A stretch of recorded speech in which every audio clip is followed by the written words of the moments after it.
Hello everyone, welcome to my YouTube channel pharma researcher.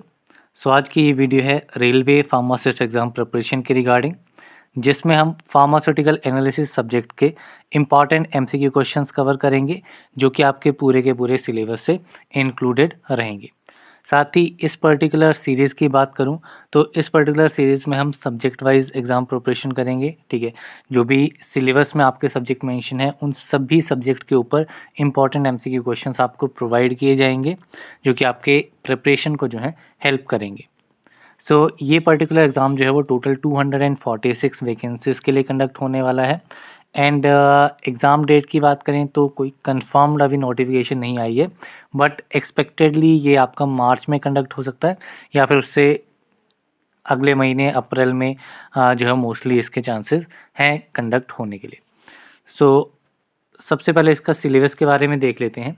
तो इस particular series में हम सारे सब्जेक्ट्स को कवर करेंगे जो भी आप यहाँ पे देख पा रहे हैं। एंड साथ ही after completing all the subjects हम इसमें मॉक टेस्ट को भी कंडक्ट करेंगे, जो कि आपका इसमें काफ़ी प्रिपरेशन के लिए हेल्प करेंगे, आपकी एनालिसिस आपको एनालाइज करने में काफ़ी हेल्प प्रोवाइड करेंगे। इस सीरीज़ में जो भी आपको वीडियोस मिलेंगी, ठीक है, उसके लिए मैंने एक प्लेलिस्ट क्रिएट करी है। ठीक है, एक प्लेलिस्ट क्रिएट करी है जिसका नाम है रेलवे फार्मासिस्ट एग्ज़ाम प्रिपरेशन 2025। तो उस प्लेलिस्ट में आपको सारी प्रीवियस ईयर क्वेश्चन पेपर्स की वीडियोस एंड आने वाली subject wise videos and mock test videos सारी वहाँ पे आपको प्रोवाइडेड मिलेंगी। सब्जेक्ट वाइज में हमने ऑलरेडी एक सब्जेक्ट को कवर कर लिया है, human anatomy and physiology. And second video जो है, जो कि आज की हमारी रहेगी फार्मास्यूटिकल एनालिसिस की, तो इसमें हम जो भी सिलेबस में मेंशन किया गया है as per the B pharmacy syllabus, जो भी टॉपिक्स वहाँ पे मेंशन किए गए हैं उन सभी टॉपिक्स को कवर करके इसमें आपको सारे के सारे एमसीक्यू क्वेश्चंस मिलेंगे। साथ ही जो भी मैं यहाँ पे क्वेश्चंस आपके साथ डिस्कस करूँगा, उन क्वेश्चंस के साथ काफ़ी एडिशनल इन्फॉर्मेशन भी रहेगी, क्योंकि हर एक टॉपिक से मैंने एक या दो क्वेश्चंस को ही फ्रेम किया है। जो भी इन्फॉर्मेशन मैं आपको मेंशन करूँगा, आप अपनी एक नोटबुक रख सकते हैं। हर एक क्वेश्चन के साथ में आप एडिशनल इन्फॉर्मेशन को राइट अप कर सकते हैं, ताकि वो चीज़ आपको रिवीजन के टाइम पे काफ़ी ईजी हो जाए। चलिए स्टार्ट करते हैं। इस सीरीज़ को ऑल्सो आप अपने फ्रेंड्स के साथ भी शेयर कर सकते हैं, ताकि वो भी इस पर्टिकुलर सीरीज़ से बेनिफिट ले सकें। आज का पहला क्वेश्चन है, number of moles of the solute dissolve per litre of the solution is represented as. Number of moles solute के जो कि डिजॉल्व हो रहे हैं पर लीटर ऑफ द सॉल्यूशन, इसको हम कैसे रिप्रेजेंट करते हैं? It is represented as molarity. ठीक है, यहाँ पे आपका ऑप्शन ए इज करेक्ट। दो चीज़ें इसमें आपको याद रखनी है कि किस चीज़ में डिजॉल्व हो रहा है। यहाँ पे पर लीटर आ रहा है, मीन्स 1000 ml। ठीक है, चेंज करके 1000 ml भी पूछा जा सकता है, तो वो आपका रहेगा मोलैरिटी। वहीं पे मोलैलिटी की बात करूं तो मोलैलिटी में आपका सेम नंबर ऑफ मोल्स रहेंगे सोल्यूट के, जो कि डिजॉल्व हो रहे हैं पर केजी ऑफ, ठीक है, पर 1 kg ऑफ द सॉल्वेंट में। ठीक है, 1 पर kg ऑफ द सॉल्वेंट या फिर 1000 ग्राम ऑफ सॉल्वेंट में। ये डेफिनेशन अगर आपको मिलेगी तो वो आपकी रहेगी मोलैलिटी की। ठीक है, काफ़ी सिमिलर टर्म्स हैं, तो आपको दोनों ही चीज़ें जो है वो आपको याद रखनी है। देन नेक्स्ट है आपका पार्ट्स पर मिलियन। पार्ट्स पर मिलियन आप कब यूज़ करते हैं? पार्ट्स पर मिलियन आपका इसको ppm से भी डिनोट किया जाता है, and it is a part of the component per million parts of the solution. जब आपका पर मिलियन पार्ट्स ऑफ सॉल्यूशन की बात की जाएगी। ठीक है, मोलैरिटी में भी आपकी सॉल्यूशन की बात हो रही है, मोलैलिटी में आपका पर kg ऑफ द सॉल्वेंट की बात हो रही है यहाँ पे आपकी सॉल्यूशन की। देन आपका आता है नॉर्मेलिटी, भी आपके एक इम्पॉर्टेंट टर्म है। इसमें क्या रहता है, इसमें आपके नंबर ऑफ मोल्स, ठीक है, इसमें आपके नंबर ऑफ मोल्स रहते हैं, लेकिन ये इक्विवेलेंट रहते हैं, number of moles equivalent of the solute. ठीक है, इक्विवेलेंट ऑफ द सोल्यूट पर लीटर ऑफ द सॉल्यूशन। ये आपकी डेफिनेशन रहेगी। Molarity and normality similar terms हैं, बस इसमें आपके simply number of mole solute के लिए जाते हैं, बट नॉर्मेलिटी में number of grams equivalent of the solute. ठीक है, कितने ग्राम्स आपके सोल्यूट के इक्विवेलेंट है उस चीज़ को लिया जाता है, एंड जो कि डिजोल्व किए जाते हैं पर लीटर ऑफ द सॉल्वेंट। तो ये आपके रहती हैं। ये सारी की सारी डेफिनेशंस आपकी इंपॉर्टेंट है।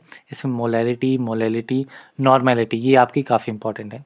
पार्ट्स पर मिलियन में आप एक चीज़ और एडिशनली याद रख सकते हैं कि अगर आपको पार्ट्स पर मिलियन कैलकुलेट करना है तो सिंपली आप 10⁶ से मल्टीप्लाई कर सकते हैं। तो ये इंपॉर्टेंट फैक्ट्स इसमें आप याद रखेंगे। देन नेक्स्ट क्वेश्चन है, dash is the process for determining the quantity of unknown substance by adding a substance of known quantity. So इनमें से कौन सा ऐसा प्रोसेस है जिसमें हम अननोन सब्सटेंस की क्वांटिटी को फाइंड आउट करते हैं by adding substance of known quantity. ठीक है, एक हमारे पास सब्सटेंस है जिसकी क्वांटिटी हमारे पास नॉन है, तो उस नॉन क्वांटिटी वाले सब्सटेंस की हेल्प से हम एक अननोन सब्सटेंस की क्वांटिटी को फाइंड आउट करेंगे, डिटरमाइन करेंगे। तो ये प्रोसेस आपका कहलाता है टाइट्रेशन। तो यहाँ पे आपका ऑप्शन सी जो है वो करेक्ट आंसर रहेगा।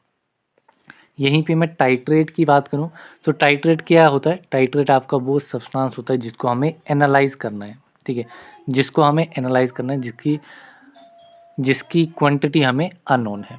ठीक है, बाकी जो टाइट्रेंट क्या है? टाइट्रेंट आपका वो सॉल्यूशन होता है जो कि हमारा नॉन कंसंट्रेशन का रहता है। ठीक है, नॉन कंसंट्रेशन का रहता है, इसको हम एक्यूरेटली वे करते हैं, उसको सूटेबल सॉल्वेंट में डिज़ोल्व करते हैं एंड टाइट्रेट के अगेंस्ट जो है वो इसको यूज़ किया जाता है। देन जो आपका स्टैंडर्ड सॉल्यूशन है, स्टैंडर्ड सॉल्यूशन भी आपका सॉल्यूशन रहता है जो कि एक्यूरेटली नॉन कंसंट्रेशन से बनाया जाता है। डिफरेंट टाइप्स के आपके सॉल्यूशंस होते हैं, प्राइमरी स्टैंडर्ड्स होते हैं, सेकेंडरी स्टैंडर्ड्स होते हैं, तो उनको हम आगे डिस्कस करेंगे। देन नेक्स्ट क्वेश्चन है, which type of titration involves a reaction between acid and base in the presence of non aqueous solvent.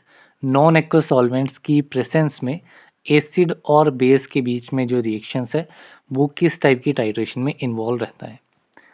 सो इसमें वन बाय वन सारी टाइट्रेशन को देखते हैं। सबसे पहले आपकी आती है न्यूट्रलाइजेशन टाइट्रेशन। न्यूट्रलाइजेशन टाइट्रेशन में आपकी न्यूट्रलाइजेशन रिएक्शंस होते हैं जो कि वाटर, ठीक है, वाटर की प्रेजेंस में होते हैं। वाटर एज अ सॉल्वेंट इसमें यूज़ किया जाता है। सिंपली आपका एक्वस एसिड बेस टाइट्रेशंस भी इन्हें कहा जाता है। देन जो आपका नॉन एक्वस टाइट्रेशन है, इसमें आपका एसिड एंड बेस के बीच में रिएक्शन होता है एक नॉन एक्वस सॉल्वेंट की प्रेजेंस में, जो कि बेसिकली आपका ऑर्गेनिक सॉल्वेंट रहेगा। सो यहाँ पे non aqueous titration same definition है, तो यहाँ पे आपका ऑप्शन बी करेक्ट आंसर रहेगा। देन अगर मैं प्रेसिपिटेशन टाइट्रेशंस की बात करूँ तो इसमें आपका क्या होता है? इसमें आपका प्रेसिपिटेट्स की फॉर्मेशन होती है। प्रेसिपिटेट की फॉर्मेशन होती है। प्रेसिपिटेट्स बेसिकली क्या होते हैं? सो अगर आपका कोई ऐसा सब्सटेंस है जो कि किसी सॉल्वेंट में इनसॉल्युबल है, ये स्लाइटली सॉल्युबल है, तो वो आपका प्रेसिपिटेट हो जाता है। सो जहाँ पे आपका प्रेसिपिटेशन आता है वो आपका कहलाता है प्रेसिपिटेशन टाइट्रेशन। देन आती है आपकी कम्प्लेक्सोमेट्रिक टाइट्रेशन। सो कम्प्लेक्सोमेट्रिक टाइट्रेशन में वो सारे रिएक्शंस या मेथड्स आ जाते हैं जहाँ पे जो रिएक्टिंग सब्सटेंस है, ठीक है, इसमें आपका रिएक्टिंग सब्सटेंस एंड जो आपका स्टैंडर्ड सॉल्यूशन है वो रिएक्ट करके एक सॉल्युबल फॉर्मेशन करता है। ठीक है, react to form of soluble but slightly dissociated complex substance. ठीक है, सॉल्युबल तो रहेगा but slightly dissociated complex substance रहेगा। ठीक है, एंड इसमें आपका बेसिकली EDTA का यूज़ जो है वो काफ़ी किया जाता है कम्प्लेक्सोमेट्रिक टाइट्रेशन में, जो कि आपका एज अ कम्प्लेक्सिंग एजेंट की तरह यूज़ किया जाता है। इसके अलावा आपके एक और इम्पॉर्टेंट टाइट्रेशन रहती है रिडॉक्स टाइट्रेशन, जिसमें आपके simultaneous oxidation and reduction reactions होते हैं। ठीक है, ऑक्सीडेशन एंड रिडक्शन रिएक्शंस जो है वो इसमें इन्वॉल्व रहते हैं, तो वो आपकी आती है रिडॉक्स टाइट्रेशन। ये 5 जो है ये आपकी काफ़ी इंपॉर्टेंट है। ठीक है, सो इनकी एटलीस्ट डेफिनेशन आपको पता होना चाहिए, कैसे हम इन सभी को डिस्टिंग्विश करेंगे। सो हर एक टाइप के ऊपर जो है वो क्वेश्चन बन सकता है अल्टरनेटिवली। ठीक है, तो यहाँ पे हमने नॉन एक्वस टाइट्रेशन के ऊपर क्वेश्चन देखा, तो यहाँ पे option B is correct. Next question है, the substances which can easily be obtained in highly pure and crystalline form and used in the preparation of standard solution are known as। सो ऐसे substances जो कि आपके highly pure और crystalline form में obtain होते हैं and इनको हम यूज़ करते हैं स्टैंडर्ड सॉल्यूशन की प्रिपरेशन के लिए।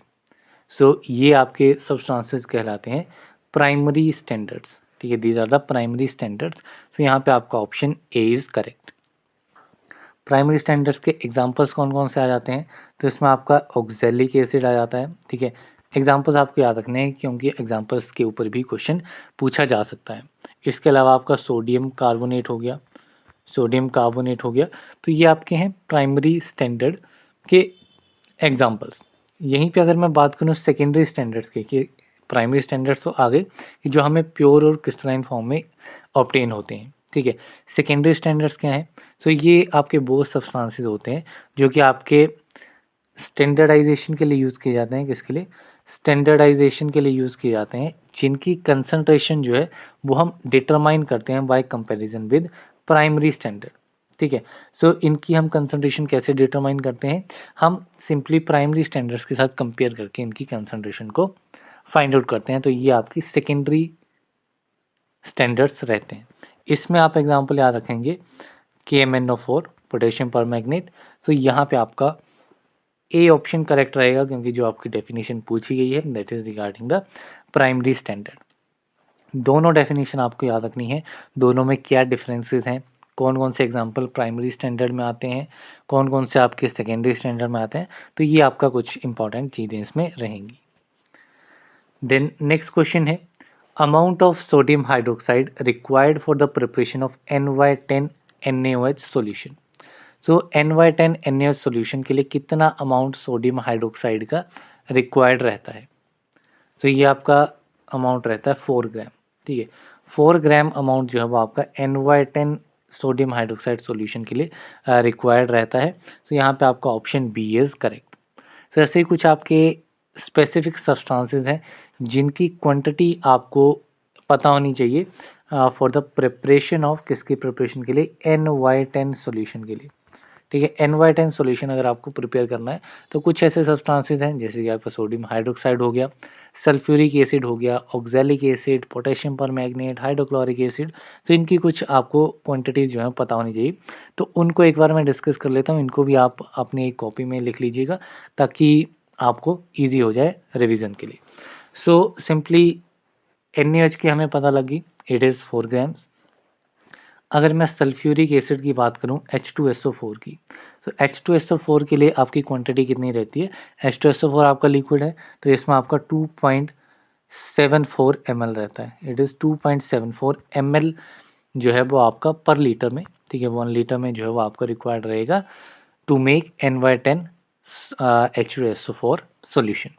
यहीं पे अगर मैं ऑक्जेलिक एसिड की बात करूं, ठीक है, ऑक्जेलिक एसिड भी आपका काफ़ी इंपॉर्टेंट है, ठीक है। ऑक्जेलिक एसिड का फॉर्मूला रहता है COOH का whole twice like this, COH dot 2H2O। तो ये आपका ऑक्जेलिक एसिड रहता है, ठीक है। तो ऑक्जेलिक एसिड आपका हाइड्रस फॉर्म में इसकी क्वांटिटी रहती है 6.3 ग्राम, ठीक, कितनी रहती है, 6.3 ग्राम। बट यहीं पे अगर इसकी क्वांटिटी पूछ ली जाए कि एन हाइड्रस ऑक्जेलिक एसिड कितना रिक्वायर्ड रहेगा, तो एन हाइड्रस के लिए, ठीक है, एन हाइड्रस के लिए आपकी क्वांटिटी रहती है 4.5 ग्राम, ठीक है। इसके लिए कितनी क्वांटिटी रहती है, quantity is 4.5 gram for anhydrous oxalic acid. तो ये दोनों ही आपको वैल्यूज जो हमें याद रखनी है, 6.3 for hydrous and 4.5 for anhydrous oxalic acid.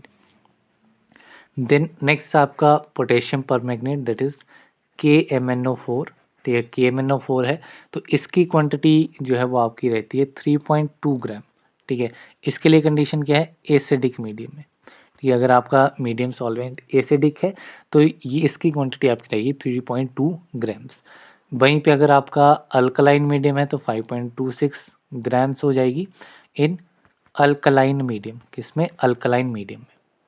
Then आपका आता है HCl हाइड्रोक्लोरिक एसिड, जिसकी अगेन ये आपका क्या है, लिक्विड है तो ml में क्वांटिटी आएगी। सो इसकी क्वांटिटी रहती है 8.18 ml ऑफ 37.5% कंसनट्रेटेड HCl, ठीक है। इसमें आपका प्योर HCl नहीं लिया जाता है, ठीक है, हाईली कंसनट्रेटेड है, 37.5% काफ़ी कंसनट्रेशन होती है। तो 37.5% concentration of HCl, concentrated HCl का 8.18 ml को जब हम मिक्स करेंगे 1 लीटर सॉल्वेंट के साथ में, तो वो आपकी क्वांटिटी आएगी कितनी, NY10 HCl की, ठीक है। तो जो भी मैंने यहाँ पे आपको क्वांटिटीज़ बताई हैं ये आपकी पर 1 लीटर के लिए है, ठीक है, पर 1 लीटर के लिए। सेम अगर आपको जैसे 1 लीटर है मीन्स सोडियम हाइड्रोक्साइड की बात करूँ तो 4 ग्राम है इन 1000 ml में, ठीक है।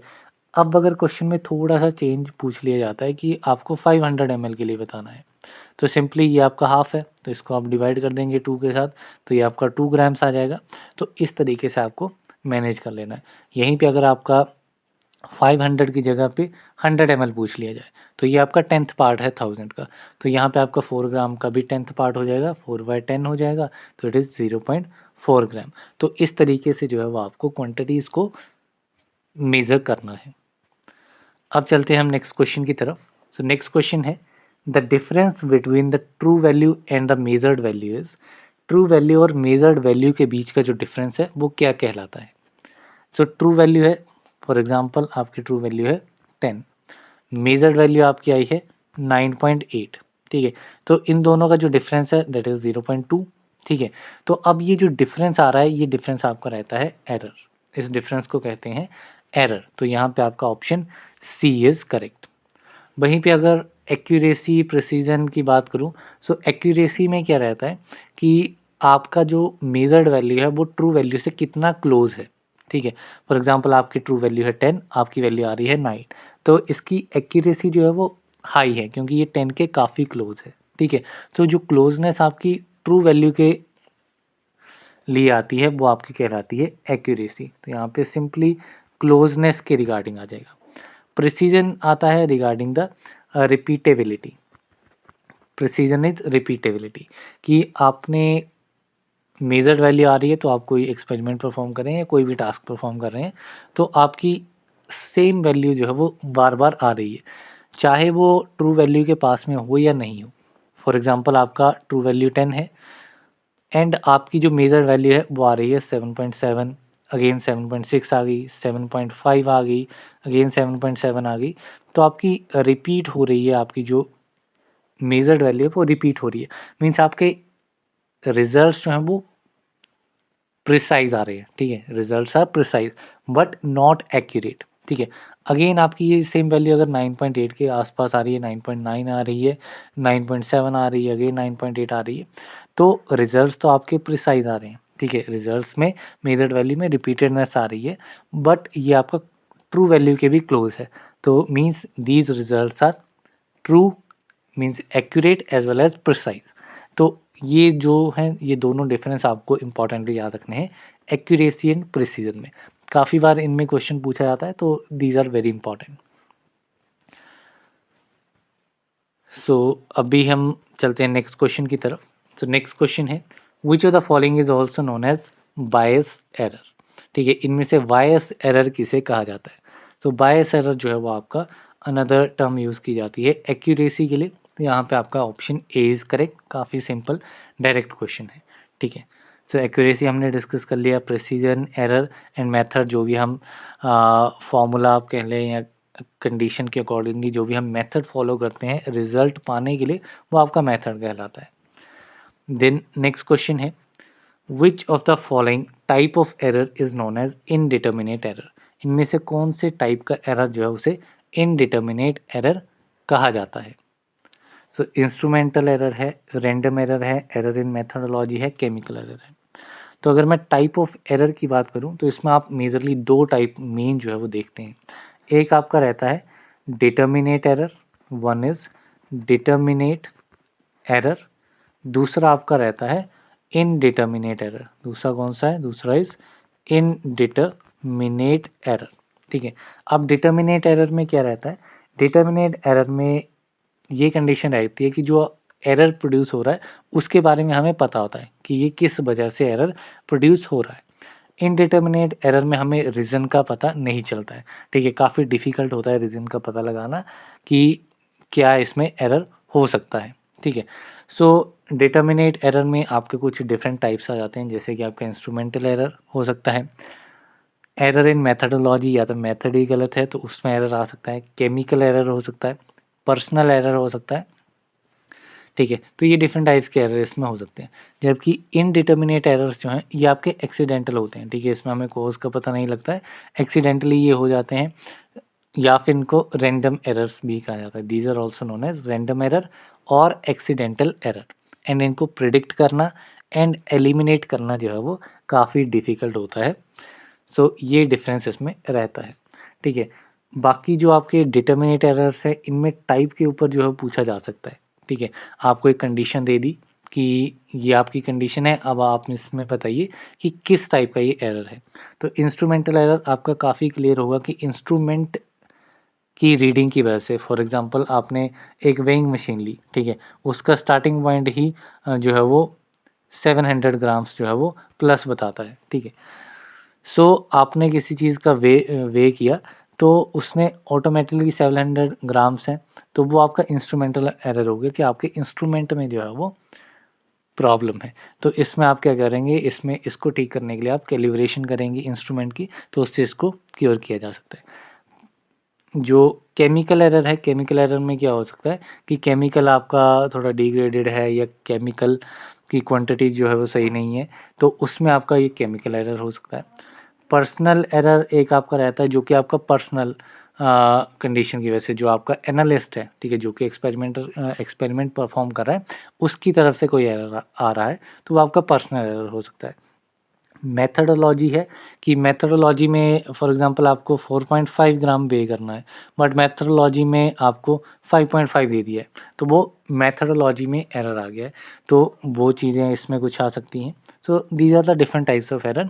तो कोई कंडीशन आपको मिलेगी तो उसके बेसिस पे आप आइडेंटिफाई कर सकते हैं कि किस टाइप का एरर जो है वो किस कैटेगरी में आएगा, ठीक है। सो काफ़ी सिंपल कंडीशंस आती हैं, तो इसमें आप इजीली इसको डिटरमाइन कर सकते हैं। द नेक्स्ट क्वेश्चन है, which are the following are the sources of impurities. इनमें से इम्प्योरिटीज़ के सोर्सेज जो हैं वो कौन कौन से हैं। सो मेथड और प्रोसेस यूज इन मैन्युफैक्चर, ठीक है। तो बेसिकली इम्प्योरिटीज़ क्या हैं कि आप कोई भी टाइट्रेशन या कुछ भी एक्सपेरिमेंट परफॉर्म कर रहे हैं, तो उस एक्सपेरिमेंट को परफॉर्म करने के लिए इम्प्योरिटीज़ कहाँ कहाँ से आ सकती हैं, ठीक है। तो फर्स्ट आपका मेथड या प्रोसेस है, कोई भी आप मेथड यूज़ कर रहे हैं, तो उस मेथड में भी इम्प्योरिटीज़ आ सकती हैं, ठीक है। मटेरियल जो आप यूज़ कर रहे हैं, रॉ मटेरियल है, कोई टेस्ट सैंपल है, ये कोई भी मटेरियल जो आप उस कंडीशन को फुलफ़िल करने के लिए यूज़ कर रहे हैं, वो भी आपका इम्प्योर हो सकता है। स्टोरेज कंडीशन भी आपका इम्प्योरिटी के सोर्सेज रह सकते हैं। तो these all are the sources of impurities. इसके अलावा decomposition is also one of the sources of impurity, ठीक है। केमिकल प्रोसेस हो गए, प्लांट मटेरियल्स हो गए, ठीक है। So these different are the sources of impurities. Then next question है, according to Arrhenius theory an acid is. So कुछ आपकी थ्योरीज हैं एसिड एंड बेस को लेकर के, सारी की सारी थ्योरी आपकी काफ़ी इंपॉर्टेंट है। क्वेश्चन जो है वो रिपीटेडली बनता है, ठीक है। मल्टीपल एग्जाम्स में पूछा जाता है, कभी आर्हेनिस थ्योरी के ऊपर पूछा जाता है, कभी ब्रॉन्स्टेड थ्योरी के ऊपर, कभी ल्यूइस थ्योरी के ऊपर। तो ये सारी आपकी थ्योरीज हैं, काफ़ी इंपॉर्टेंट है, इनको एक बार डिस्कस कर लेंगे। सो फर्स्ट आपका है Arrhenius theory. So Arrhenius theory के अकॉर्डिंगली आपका एसिड क्या है, ठीक है। According to Arrhenius theory, acid is a hydrogen ion donor, ठीक है। हाइड्रोजन आयन डोनर जो है वो आपका एक एसिड होता है, एंड बेस आपका जो है base is a hydroxide ion donor, ठीक है। हाइड्रोक्साइड आयन डोनर जो है वो आपका बेस कहलाता है as per the Arrhenius theory. तो यहाँ पे आप देखेंगे प्रोटॉन डोनर, ठीक है, electron pair acceptor, cation donor और हाइड्रोजन आयन डोनर। तो हाइड्रोजन आयन डोनर जो है it is considered as acid as per the Arrhenius theory. तो यहाँ पे आपका option D will be the correct answer. एक थ्योरी आपकी आती है ब्रॉन्स्टेड लाउरी थ्योरी। कौन सी आती है? Brønsted Lowry theory. सो इस थ्योरी के अकॉर्डिंगली जो आपका एसिड है, एसिड कौन सा रहेगा? Acid will be a proton donor, ठीक है। प्रोटॉन डोनर को आप एसिड कहेंगे, एंड प्रोटॉन एक्सेप्टर को, ठीक है, प्रोटॉन एक्सेप्टर को आप क्या कहेंगे? बेस कहेंगे। तो ये थ्योरी है। एक आपकी थ्योरी आती है ल्यूइस थ्योरी। सो ल्यूइस थ्योरी के अकॉर्डिंगली क्या कंडीशन रहती है? जो आपका इलेक्ट्रॉन पेयर एक्सेप्टर है, ठीक है, इलेक्ट्रॉन पेयर एक्सेप्टर जो है ये आपका एसिड कहलाता है, एंड इलेक्ट्रॉन पेयर डोनर की बात आएगी तो डोनर विल बी बेस। इसके अलावा दो थ्योरीज आपकी और इम्पॉर्टेंट है, जैसे कि आपका इसेनोविच थ्योरी, तो इसेनोविच थ्योरी के अकॉर्डिंगली जो आपका केटाइन डोनर है, ठीक है, केटाइन डोनर है वो आपका एसिड होता है, या फिर केटाइन डोनर होगा या फिर एनाइन एक्सेप्टर होगा। ठीक है, केटाइन डोनर या फिर एनाइन एक्सेप्टर, उसको हम कंसीडर करेंगे एसिड। जबकि इसका ऑपोजिट हो जाएगा, केटाइन एक्सेप्टर है एंड एनाइन डोनर है, तो उसको हम कंसीडर करेंगे बेस। एक आपकी थ्योरी रहती है लक्स फ्लड थ्योरी। कौन सी थ्योरी है? लक्स फ्लड थ्योरी, जिसके अकॉर्डिंगली आपका जो ऑक्साइड आयन डोनर है, ठीक है, ऑक्साइड आयन एक्सेप्टर है, ऑक्साइड आयन एक्सेप्टर ये आपका होता है acid, and oxide ion donor जो है, ऑक्साइड आयन डोनर ये आपका होता है बेस।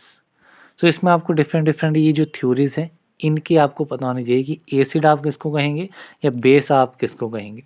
आप कोई भी एक चीज़ आप स्टडी कर लीजिए, चाहे वो एसिड के बारे में पढ़ लीजिए तो उसका ऑपोजिट आपका बेस रहेगा, ठीक है। तो उससे आपको काफ़ी ईजिली क्लैरिटी जो है वो मिल जाएगी regarding the acid and bases according to the different theories of acid and base. तो ये थ्योरीज आपकी काफ़ी इंपॉर्टेंट है, सो इसको आप डेफिनेटली याद कीजिएगा। देन नेक्स्ट क्वेश्चन है protogenic solvent are. So protogenic solvents क्या होते हैं? सो आपके जो सॉल्वेंट्स हैं वो डिफरेंट टाइप्स के सॉल्वेंट्स रहते हैं।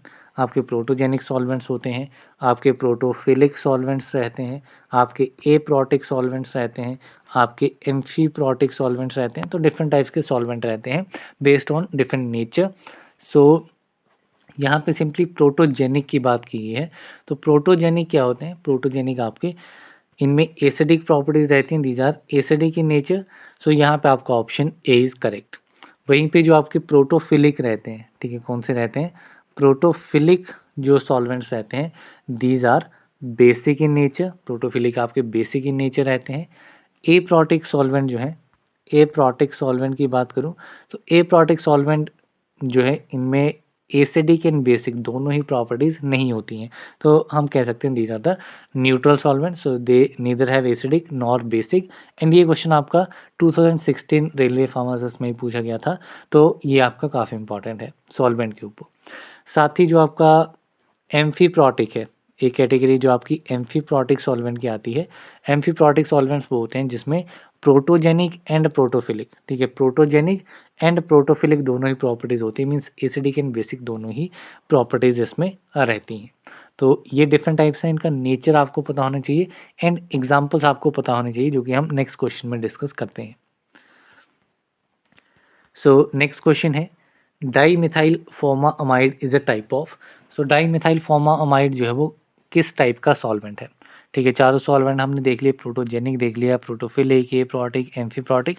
अब एग्जांपल की बारी है। तो जो आपका डाईमिथाइल फॉर्माअमाइड है, जिसको DMF भी कहा जाता है, तो DMF जो है ये आपका प्रोटोफिलिक सॉल्वेंट है, it is a protophilic solvent. तो यहाँ पे आपका ऑप्शन बी जो है वो करेक्ट आंसर है। इसके अलावा अदर एग्जांपल्स की बात करूँ प्रोटोफिलिक सॉल्वेंट में, तो इसमें आपका पिरिडीन आ जाएगा, ठीक है, pyridine is also protophilic solvent. Ethylene diamine आ जाएगा, ठीक है, इथाइलिन डायमाइन इसमें आ जाएगा, तो ये भी आपका प्रोटोफिलिक है। सो ये आप डिफरेंट एग्जांपल्स इसमें याद रख सकते हैं। DMF आपका काफ़ी इंपॉर्टेंट एग्जांपल है, आपका ड्रग इंस्पेक्टर में भी पूछा गया है एंड यहाँ पे भी पूछने के चांसेस हैं, क्योंकि अभी रिसेंटली 2023 का जो ड्रग इंस्पेक्टर का एग्ज़ाम हुआ था उसमें ये क्वेश्चन पूछा गया था, तो होपफुली यहाँ पे रिपीट होने के चांसेस हैं। देन आपका जो प्रोटोजेनिक सॉल्वेंट है, ठीक है, प्रोटोजेनिक जो कि आपके एसिडिक इन नेचर रहते हैं, तो इसमें आपका एग्जांपल क्या आ जाता है? इसमें आपका एसिटिक एसिड आ जाएगा, ठीक है, एसिटिक एसिड आ जाएगा। देन आपका फॉर्मिक एसिड आ जाएगा, फॉर्मिक एसिड इसमें आपको एग्जांपल मिलेगा। प्रोपियोनिक एसिड आपको एग्जांपल मिलेगा, प्रोपियोनिक एसिड। तो ये डिफरेंट एग्जांपल्स इसमें आपको देखने को मिलेंगे। जबकि जो आपका एप्रोटिक सॉल्वेंट है, एप्रोटिक मीन्स जो कि आपका बेसिकली न्यूट्रल रहते हैं, ठीक है, तो इसमें आपका हेक्सेन आ जाएगा, ठीक है, हेक्सेन इसमें आपको एग्जांपल देखने को मिलेगा। Carbon tetrachloride, carbon tetrachloride example आपको इसमें देखने को मिलेगा, जो कि एप्रोटिक सॉल्वेंट है। देन अगर मैं एम्फीप्रोटिक सॉल्वेंट की बात करूं, जिसमें एसिडिक एंड बेसिक प्रॉपर्टीज यानी कि प्रोटोजेनिक एंड प्रोटोफिलिक दोनों प्रॉपर्टीज रहती हैं, तो इसमें आपका वाटर रहेगा एंड इथेनॉल रहेगा। सो ये आपके कुछ इंपॉर्टेंट एग्जांपल हैं। एग्जांपल्स भी आपको इसमें याद रखने हैं, नेचर कैसा है सॉल्वेंट का वो भी आपको याद रखना है, तो काफ़ी इंपॉर्टेंट चीज़ें ये रहेंगी। देन नेक्स्ट क्वेश्चन है basic buffer is a combination of, so basic buffer जो है वो किसका कॉम्बिनेशन है। सो सबसे पहले हम बफर की बात करते हैं कि बफर क्या है, क्योंकि काफ़ी बार डेफिनेशन के ऊपर भी क्वेश्चन पूछा जाता है। तो बफर्स जो हैं ये आपके ऐसे सॉल्यूशंस रहते हैं जो कि पीएच चेंज होने को रेजिस्ट करते हैं, ठीक है, विच resist a change in pH, ठीक है। आपके सॉल्यूशन का पीएच जो है वो चेंज ना हो, कब चेंज ना हो, जब हम उसमें स्मॉल अमाउंट ऑफ एसिड या बेस या फिर वाटर ऐड करेंगे, ठीक है। आपके पास ये सॉल्यूशन है, ठीक है, इसका एक स्पेसिफिक पीएच है, मान लो 6.6 इसका पीएच है। अब मैंने इसमें स्मॉल अमाउंट ऑफ एसिड डाला, तो एसिड डालेंगे तो ये थोड़ा एसिडिक होने के चांसेस हैं। बट बफर सॉल्यूशंस आपके ऐसे सॉल्यूशंस होते हैं कि जब मैंने स्मॉल अमाउंट ऑफ एसिड या बेस इसमें ऐड किया है इस सॉल्यूशन में, तो इसका पीएच जो है वो फ्लक्चुएट ना हो, ठीक है, इसलिए बफर सॉल्यूशंस को ऐड किया जाता है। एंड इसमें आपके दो मोस्ट इंपॉर्टेंट टाइप रहते हैं बफर के, एक आपका बेसिक बफर रहता है, दूसरा आपका एसिडिक बफर रहता है, ठीक है। इनमें आपको कंपोजिशन आपको पता होनी चाहिए, क्या इसमें कंपोजिशन रहती है। काफ़ी सिंपल है, याद रखना, जो भी बफर, जिस भी टाइप का बफर आपके लिए पूछा गया है वो आपका वीक रहेगा, ठीक है, वो आपका वीक रहेगा एंड उसका ऑपोजिट जो है वो आपका स्ट्रॉन्ग रहेगा। फॉर एग्जांपल बेसिक बफर पूछा गया है तो यहाँ पे बेसिक पूछा गया, तो बेस जो है वो आपका वीक बेस रहेगा, वीक बेस। एंड इसका जो सॉल्ट रहेगा, salt of strong conjugate acid, ठीक है, एसिड जो है, एसिड आपका स्ट्रॉन्ग रहेगा, ठीक है। तो ये आपकी कंपोजिशन बनेगी। तो यहाँ पे आपको सबसे पहले क्या देखना है, बेसिक है तो वीक बेस होना चाहिए, तो वीक बेस आपका सिर्फ एक ही में आ रहा है, so weak base and it's salt of strong conjugate acid. तो यहाँ पे आपका option D will be the correct answer. अब यहीं पे अगर आपको बेसिक की जगह पर एसिडिक बफर पूछा जाए, कि बेसिक की जगह पर एसिडिक बफर पूछा जाए, तो इसमें आपका क्या कंडीशन रहेगी, ठीक है। एसिडिक पूछा गया मीन्स इसमें मैंने क्या कंडीशन बताई, जो भी पूछा गया वो आपका वीक रहेगा, ठीक है। तो यहाँ पे वीक एसिड आएगा, ठीक है, यहाँ पे भी एक कंडीशन है। एंड जो इसका ऑपोजिट है, एसिड का ऑपोजिट बेस है, तो बेस जो है वो इसमें स्ट्रॉन्ग रहेगा, तो week acid and it's strong conjugate base, ये आपका एग्जाम्पल रहेगा एसिडिक बफर का। तो ये दोनों चीज़ें आपको इसमें याद रखनी है। इसमें अब एक एग्जांपल हम देख लेते हैं। सो जो बेसिक बफर है इसका एग्जांपल आ जाएगा NH4OH जो कि आपका वीक बेस है, प्लस आपका NH4Cl जो है इसका आपका मिक्सचर रहेगा, mixture of weak base and salt of strong acid, ठीक है। स्ट्रॉन्ग एसिड का सॉल्ट आपका रहेगा, ठीक है, HCl आपका स्ट्रॉन्ग एसिड रहता है, तो इसका सॉल्ट आपका NH4Cl आ गया, ठीक है। तो ये आपका इसमें एग्जांपल रहेगा बेसिक बफर का। एग्जांपल के तौर पे भी आपका क्वेश्चन जो है पूछा जा सकता है। दूसरा एग्जांपल बात कर लेते हैं एसिडिक बफर की। तो एसिडिक बफर में एग्जांपल क्या रहेगा, इसमें आपका वीक एसिड है जो कि आपका रहेगा CH3COOH, ये आपका क्या है, वीक एसिड है, प्लस सॉल्ट रहेगा स्ट्रॉन्ग बेस का, ठीक है, सॉल्ट रहेगा स्ट्रॉन्ग बेस का। सो सॉल्ट है NaOH आपका स्ट्रॉन्ग बेस है, तो इसका सॉल्ट रहेगा CH3COONA, ठीक है। तो ये आपकी एग्जांपल रहेगी एसिडिक बफर की। अब चलते हैं नेक्स्ट क्वेश्चन की तरफ। तो नेक्स्ट क्वेश्चन है which indicator electrode is used in complexometric titration. Complexometric titration आपकी डिफरेंट टाइप्स की हैं, एग्जांपल्स हमने देख लिए थे प्रीवियस क्वेश्चन में।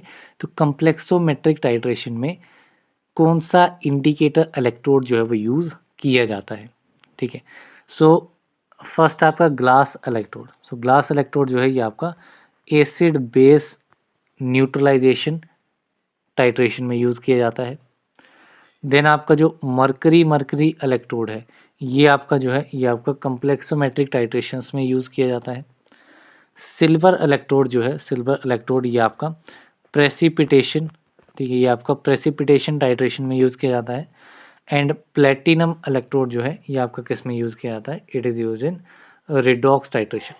चारों के चारों आपको ये एग्जांपल्स याद रखने हैं, ठीक है। आपकी जो पोटेंशियोमेट्रिक टाइट्रेशंस के डिफरेंट टाइप्स रहते हैं उसी में आपके इंडिकेटर्स इलेक्ट्रोड्स का यूज़ किया जाता है एंड उसी के डिफरेंट ये टाइप्स रहेंगे। तो यहाँ पे कम्प्लेक्सोमेट्रिक पूछा गया है, तो यहाँ पे कम्प्लेक्सोमेट्री कौन सा रहेगा? It will be mercury to electrode. तो यहाँ पे आपका option B is the correct answer. बाकी ग्लास इलेक्ट्रोड का भी आप अपने पास नोट करके रख लेना, सिल्वर इलेक्ट्रोड भी मेंशन कर लेना एंड प्लेटिनम इलेक्ट्रोड भी मेंशन कर लेना कि इसमें क्या चीज़ें रहती हैं। बाकी अगर आपका पोटेंशियोमेट्रिक टाइट्रेशन में, ठीक है, पोटेंशियोमेट्रिक टाइट्रेशन में अगर रेफरेंस इलेक्ट्रोड की बात की जाएगी, रेफरेंस इलेक्ट्रोड की, तो वो आप याद रखेंगे कैलोमल इलेक्ट्रोड। ठीक, कैलोमल इलेक्ट्रोड जो है वो आपका रेफरेंस इलेक्ट्रोड यूज़ किया जाता है, कैलोमल या फिर सिल्वर क्लोराइड या फिर सिल्वर AgCl क्लोराइड जो है वो आपका यूज़ किया जाएगा as a reference electrode. Indicator में आपको ये नाम याद रखने हैं, काफ़ी इंपॉर्टेंट है। देन नेक्स्ट क्वेश्चन है, what is the basic principle involve in potentiometry? तो पोटेंशियोमेट्री में आपका बेसिक प्रिंसिपल क्या इन्वॉल्व रहता है? ठीक है, सो आपकी डिफरेंट टाइप्स की इलेक्ट्रोएनालिटिकल मेथड है, अलग अलग उनका प्रिंसिपल रहता है। सो यहाँ पे बेसिकली दिया गया है कि किस किस के बीच में, ग्राफ भी अगर आप देखेंगे तो ग्राफ से आपको काफ़ी क्लियर हो जाएगा। So conductance and volume of titrant added, ठीक है, कंडक्टेंस के साथ आपका कौन सा एसोसिएटेड है, कौन सी इलेक्ट्रोएनालिटिकल मेथड एसोसिएटेड है? It is conductometry. ठीक है, it is conductometry. Potential and volume of titrant added, potential and volume of titrant added के लिए आपका इन्वॉल्व है पोटेंशियोमेट्री। तो यहाँ पे आपका ऑप्शन बी करेक्ट आंसर रहेगा इस पर्टिकुलर क्वेश्चन का। वहीं पे current versus volume of titrant added, तो ये आपका प्रिंसिपल रहता है एम्पेरोमेट्री का। किसका? एम्पेरोमेट्री का। देन current versus applied potential, current versus applied potential है तो ये आपका रहेगा पोलैरोग्राफी का। It is for polarography. तो ये भी आपको चारों के चारों इंपॉर्टेंटली याद रखने हैं।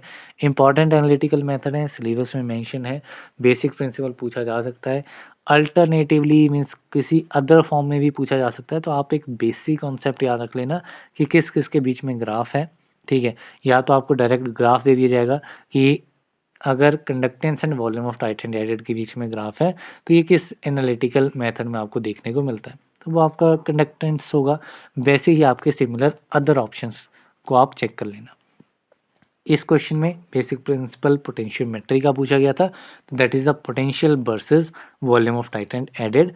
सो option B is correct. Next question है, which property is measured in gravimetric analysis? Gravimetric analysis में कौन सी प्रॉपर्टी जो है वो मेजर की जाती है? सो ग्रेविमेट्रिक एनालिसिस की बात करें तो ग्रेविमेट्रिक एनालिसिस में आपका मास जो है ये मेजर किया जाता है। सो यहाँ पे आपका option D is the correct answer. Mass weight जो है ये आपका मेजर किया जाता है ग्रेविमेट्रिक एनालिसिस में। वहीं पे अगर मैं वॉल्यूम की बात करूँ तो वॉल्यूम में आपका आ जाएगा वॉल्यूमेट्रिक टाइट्रेशन। ठीक है, वॉल्यूमेट्रिक टाइट्रेशन जो भी आपकी डिफरेंट टाइप्स की टाइट्रेशंस रहती हैं उसमें आपका वॉल्यूम मेजर की जाती है। इलेक्ट्रिकल पोटेंशियल जो है ये आपका मेज़र किया जाता है पोटेंशियोमेट्री में। किस में मेज़र किया जाता है? पोटेंशियोमेट्री में या फिर क्रोनो पोटेंशियोमेट्री में। ठीक है, या फिर क्रोनो पोटेंशियोमेट्री में। एंड जो आपकी इलेक्ट्रिकल कंडक्टेंस है, ठीक है, इलेक्ट्रिकल कंडक्टेंस है ये आपकी मेज़र की जाती है कंडक्टोमेट्री में। किस में मेज़र की जाती है? कंडक्टोमेट्री में। इसके अलावा एक इम्पॉर्टेंट प्रॉपर्टी रहती है दैट इज़ द करंट। ठीक है, इलेक्ट्रिकल करंट। ठीक है, इलेक्ट्रिकल करंट जो कि आपका किस में मेजर किया जाता है? पोलैरोग्राफी। ठीक है, पोलैरोग्राफी एंड एम्पेरोमेट्री में। ठीक है, इसमें आपका इलेक्ट्रिकल करंट जो है मेजर किया जाता है। तो मैंने एक दो क्वेश्चन ही हर एक टॉपिक से लिए गए हैं। सो ऑप्शंस को मैंने इस हिसाब से डिज़ाइन किया है कि आपको हर एक जो टॉपिक है अलाइन टॉपिक जो है वो कवर हो जाए। ठीक है, तो आपको हर एक ऑप्शन जो भी एडिशनली मैं बता रहा हूँ वो आपको डेफिनेटली अपने पास नोट करके रखना है ताकि आपको रिवीजन के टाइम पे भी इजी हो जाए। एंड आपके जो अलाइन टॉपिक्स हैं, ठीक है, फॉर एग्जांपल मैंने यहाँ पे ग्रेविमेट्री के बारे में पूछा है, एग्ज़ाम में आपको कंडक्टोमेट्री के बारे में आ जाए क्वेश्चन, तो आप उन क्वेश्चंस को भी एड्रेस कर पाएँ। सो अभी चलते हैं नेक्स्ट क्वेश्चन की तरफ। नेक्स्ट क्वेश्चन है, which of the following is a strong base? इनमें से स्ट्रॉन्ग बेस कौन सा है? अगर आपने पिछला क्वेश्चन पिछले जो 2-3 क्वेश्चन पहले एक क्वेश्चन था जिसमें एसिड एंड बेस के बारे में हम डिस्कस कर रहे थे, तो अगर उसको आप याद रखेंगे तो बफर के बारे में, तो वहाँ पे आपको काफ़ी ईज़ी आप इस क्वेश्चन को डिटरमाइन कर पाएँगे कि स्ट्रॉन्ग बेस जो है वो कौन-सा है। ठीक है? तो अगर मैं स्ट्रॉन्ग बेस की बात करूँ, ठीक है? या फिर स्ट्रॉन्ग एसिड की बात करूँ, तो strong acid and strong base आपके वो रहेंगे जो कि आपके कंप्लीटली डिसोशिएट हो जाएँगे, जो कि आपके कंप्लीटली डिसोशिएट हो जाएँगे, ठीक है? कंप्लीटली डिसोशिएट हो जाएँगे अपने कंपोनेंट आयन्स में, उनको आप कहेंगे स्ट्रॉन्ग एसिड और स्ट्रॉन्ग बेस। अगर यहीं पे स्ट्रॉन्ग की जगह पे अगर मैं वीक एसिड या वीक बेस की बात करूँ, तो वीक एसिड या वीक बेस क्या होगा जो कि कंप्लीटली आयनाइज़ नहीं होगा, इनकम्प्लीटली आयनाइज़ होगा या फिर आयनाइज़ ही नहीं होगा। तो वो आपके रहेंगे वीक एसिड और वीक बेस रिस्पेक्टिव अपने कंपोनेंट्स के अकॉर्डिंगली। एग्ज़ाम्पल्स अब इसमें आपको काफ़ी इंपॉर्टेंटली याद रखने हैं। जैसे कि आपका स्ट्रॉन्ग बेस पूछा गया है, तो स्ट्रॉन्ग बेस का एग्ज़ाम्पल है आपका sodium hydroxide NaOH as well as आपका KOH जो है, ये भी आपका स्ट्रॉन्ग बेस है। तो ये कुछ एग्ज़ाम्पल इसमें आप याद रख सकते हैं। डेफ़िनेशन भी आपको याद रखनी है कि क्या इनमें डिफ़रेंस होता है, ठीक है? स्ट्रॉन्ग एसिड है या वीक एसिड है, तो इनमें क्या डिफ़रेंस है? तो ये आपको याद रखना है। HCl क्या है? तो HCl जो है ये आपका स्ट्रॉन्ग एसिड है, ठीक है? HCl क्या है? ये आपका स्ट्रॉन्ग एसिड है, ठीक है? इसके अलावा आपका H2SO4 जो है, ये भी आपका स्ट्रॉन्ग एसिड है, ठीक है? देन आपका अगर मैं CH3COH की बात करूँ, सो ये आपका क्या है? It is a weak acid, ठीक है? ये क्या है? It is a week acid. And वहीं पे अगर मैं बेस की बात करूँ, वीक बेस की बात करूँ, तो NH4OH जो है सोडियम हाइड्रॉक्साइड, एंड ये आपका एसिटिक एसिड है, तो ये आपका क्या आ जाएगा? Weak base. 2 चीज़ें इस क्वेश्चन के थ्रू आपको याद रखनी है, डेफिनेशन एंड एग्ज़ाम्पल्स, ठीक है? तो ये दोनों चीज़ें आप अपने पास नोट कर लेना। देन नेक्स्ट क्वेश्चन है, according to this theory of indicators, the undissociated indicator acid और a base has colour different than its ion. So आपकी जो थ्योरीज ऑफ इंडिकेटर्स रहती हैं उसमें आप 2 मेन थ्योरीज पढ़ते हैं। एक आपकी रहती है ओस्टवाल्ड थ्योरी, दूसरी आपकी रहती है रेजोनेंस थ्योरी। सो ओस्टवाल्ड थ्योरी के अकॉर्डिंगली क्या रहता है? सो इस थ्योरी के अकॉर्डिंगली आपका जो अनडिसोशिएटेड इंडिकेटर एसिड है या बेस है, तो इसका कलर जो है वो उसके आयंस के कंपैरिजन में डिफरेंट रहेगा। ये आपका दिया गया है as per the Ostwald theory. And resonance theory क्या बताती है? तो रेजोनेंस थ्योरी के अकॉर्डिंगली जो भी आपके एसिड बेस इंडिकेटर्स हैं जो कि आपके कॉमनली यूज़ किए जाते हैं, वो आपके ऑर्गेनिक कंपाउंड्स होते हैं। These are the organic compounds. And जो इनमें डिफरेंस आता है कुछ कंपाउंड्स के बीच में, कलर का डिफरेंस आता है एसिड और बेस मीडियम के बीच में, वो बेसिकली उनके जो स्ट्रक्चर की डिफरेंट फॉर्म्स होती हैं, 2 फॉर्म्स हैं स्ट्रक्चर की, उनमें डिफरेंसेस की वजह से कलर चेंज आता है। तो ये बेसिक आप डेफिनेशंस इसमें याद रख सकते हैं। बाकी हो सकता है रेयरली पूछा जाए या पूछा भी जा सकता है। देन चलते हैं नेक्स्ट क्वेश्चन की तरफ। तो नेक्स्ट क्वेश्चन है, mixed indicators are used in which type of acid base titration? जो आपके मिक्स्ड इंडिकेटर्स हैं वो किस टाइप की एसिड बेस टाइट्रेशन में यूज़ किए जाते हैं? सो मिक्स्ड इंडिकेटर्स ये आपके बेसिकली यूज़ होते हैं weak acid weak base titration में। तो यहाँ पे आपका ऑप्शन बी इज़ करेक्ट। तो इसमें आप एग्जांपल जो है वो काफ़ी इजीली हर एक टाइट्रेशन के याद रख सकते हैं। हमने स्ट्रॉन्ग एसिड के एग्जांपल्स देख लिए, स्ट्रॉन्ग बेस के देख लिए, वीक एसिड के लिए देख लिए, वीक बेस के देख लिए।